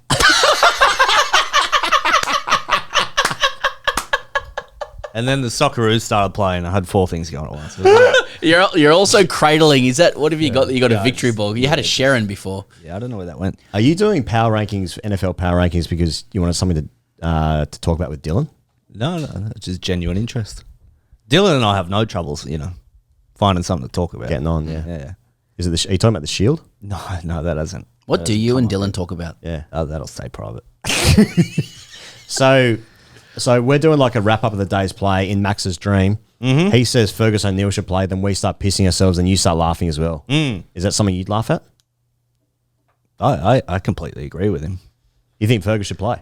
You get him in. Yeah. Just to see what happens. Because you like what Fergus is about. I don't love you? what he's about. Yeah. Nah, nobody can doubt what Fergus O'Neill's about. No, I mean anybody that Well, there's the banner. anybody There's the that anybody that doubts what Fergus O'Neill's about needs their head checked. I mean, he's it's S tier what he's about. Yeah, what he's about. Yeah. Mate, yeah, him and like- Consus in the same side. See you later. You know, Chris Rogers the other day described him as it's the greatest thing you can be described as in sport. He said he's a winner. Oh, shit. A winner. That's interesting to me. Yeah, I think we're going to need winners once we start losing.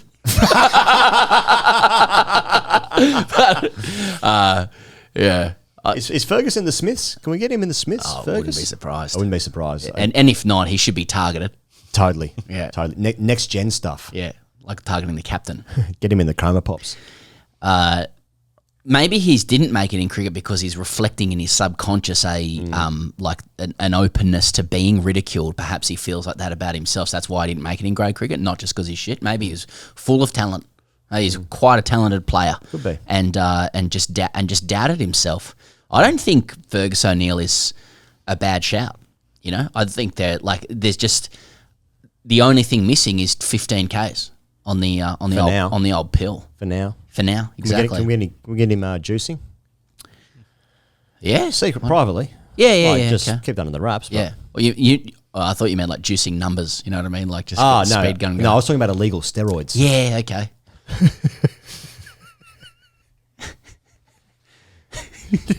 Can we place him on illegal drugs? Enhanced games. Yeah. That's what I'm thinking. Yeah. Him and James Magnuson. How fast can a man really bowl? You know, can someone touch the 200k an hour barrier that we all dream about? Enhanced games. There's something in that. There's plenty of blokes rocking these in the enhanced games. Fucking eyeballs popping out of their head on ketamine. Yeah. Well, that's the range of Smith, though. You know what I mean? You can be the shade of choice for like an intellect such as Cummins. Yep. And also be the shade of choice for people trying to disguise their drug use.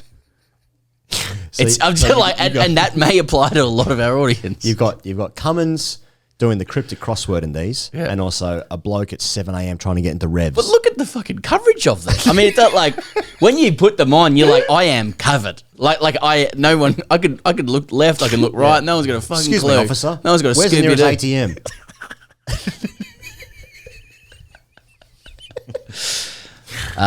If you get a referral from a GP, you can get a rebate for mental health by Medicare. That's part of the socialised medicine in Australia. Well, thank you so much to Smith for getting around TGC again this summer. Hey, get in your questions for AskTGC at hello@gradecricketer.com. Special extended episode today, hence the length. How's the length and how's the piece on it? Thanks to Daniel Cherny. Thank you very much to Dick Cherny. Thanks to Spencer Johnson. Thank you for joining us here on TGC. We're back again next week. Have a great weekend. Cheers.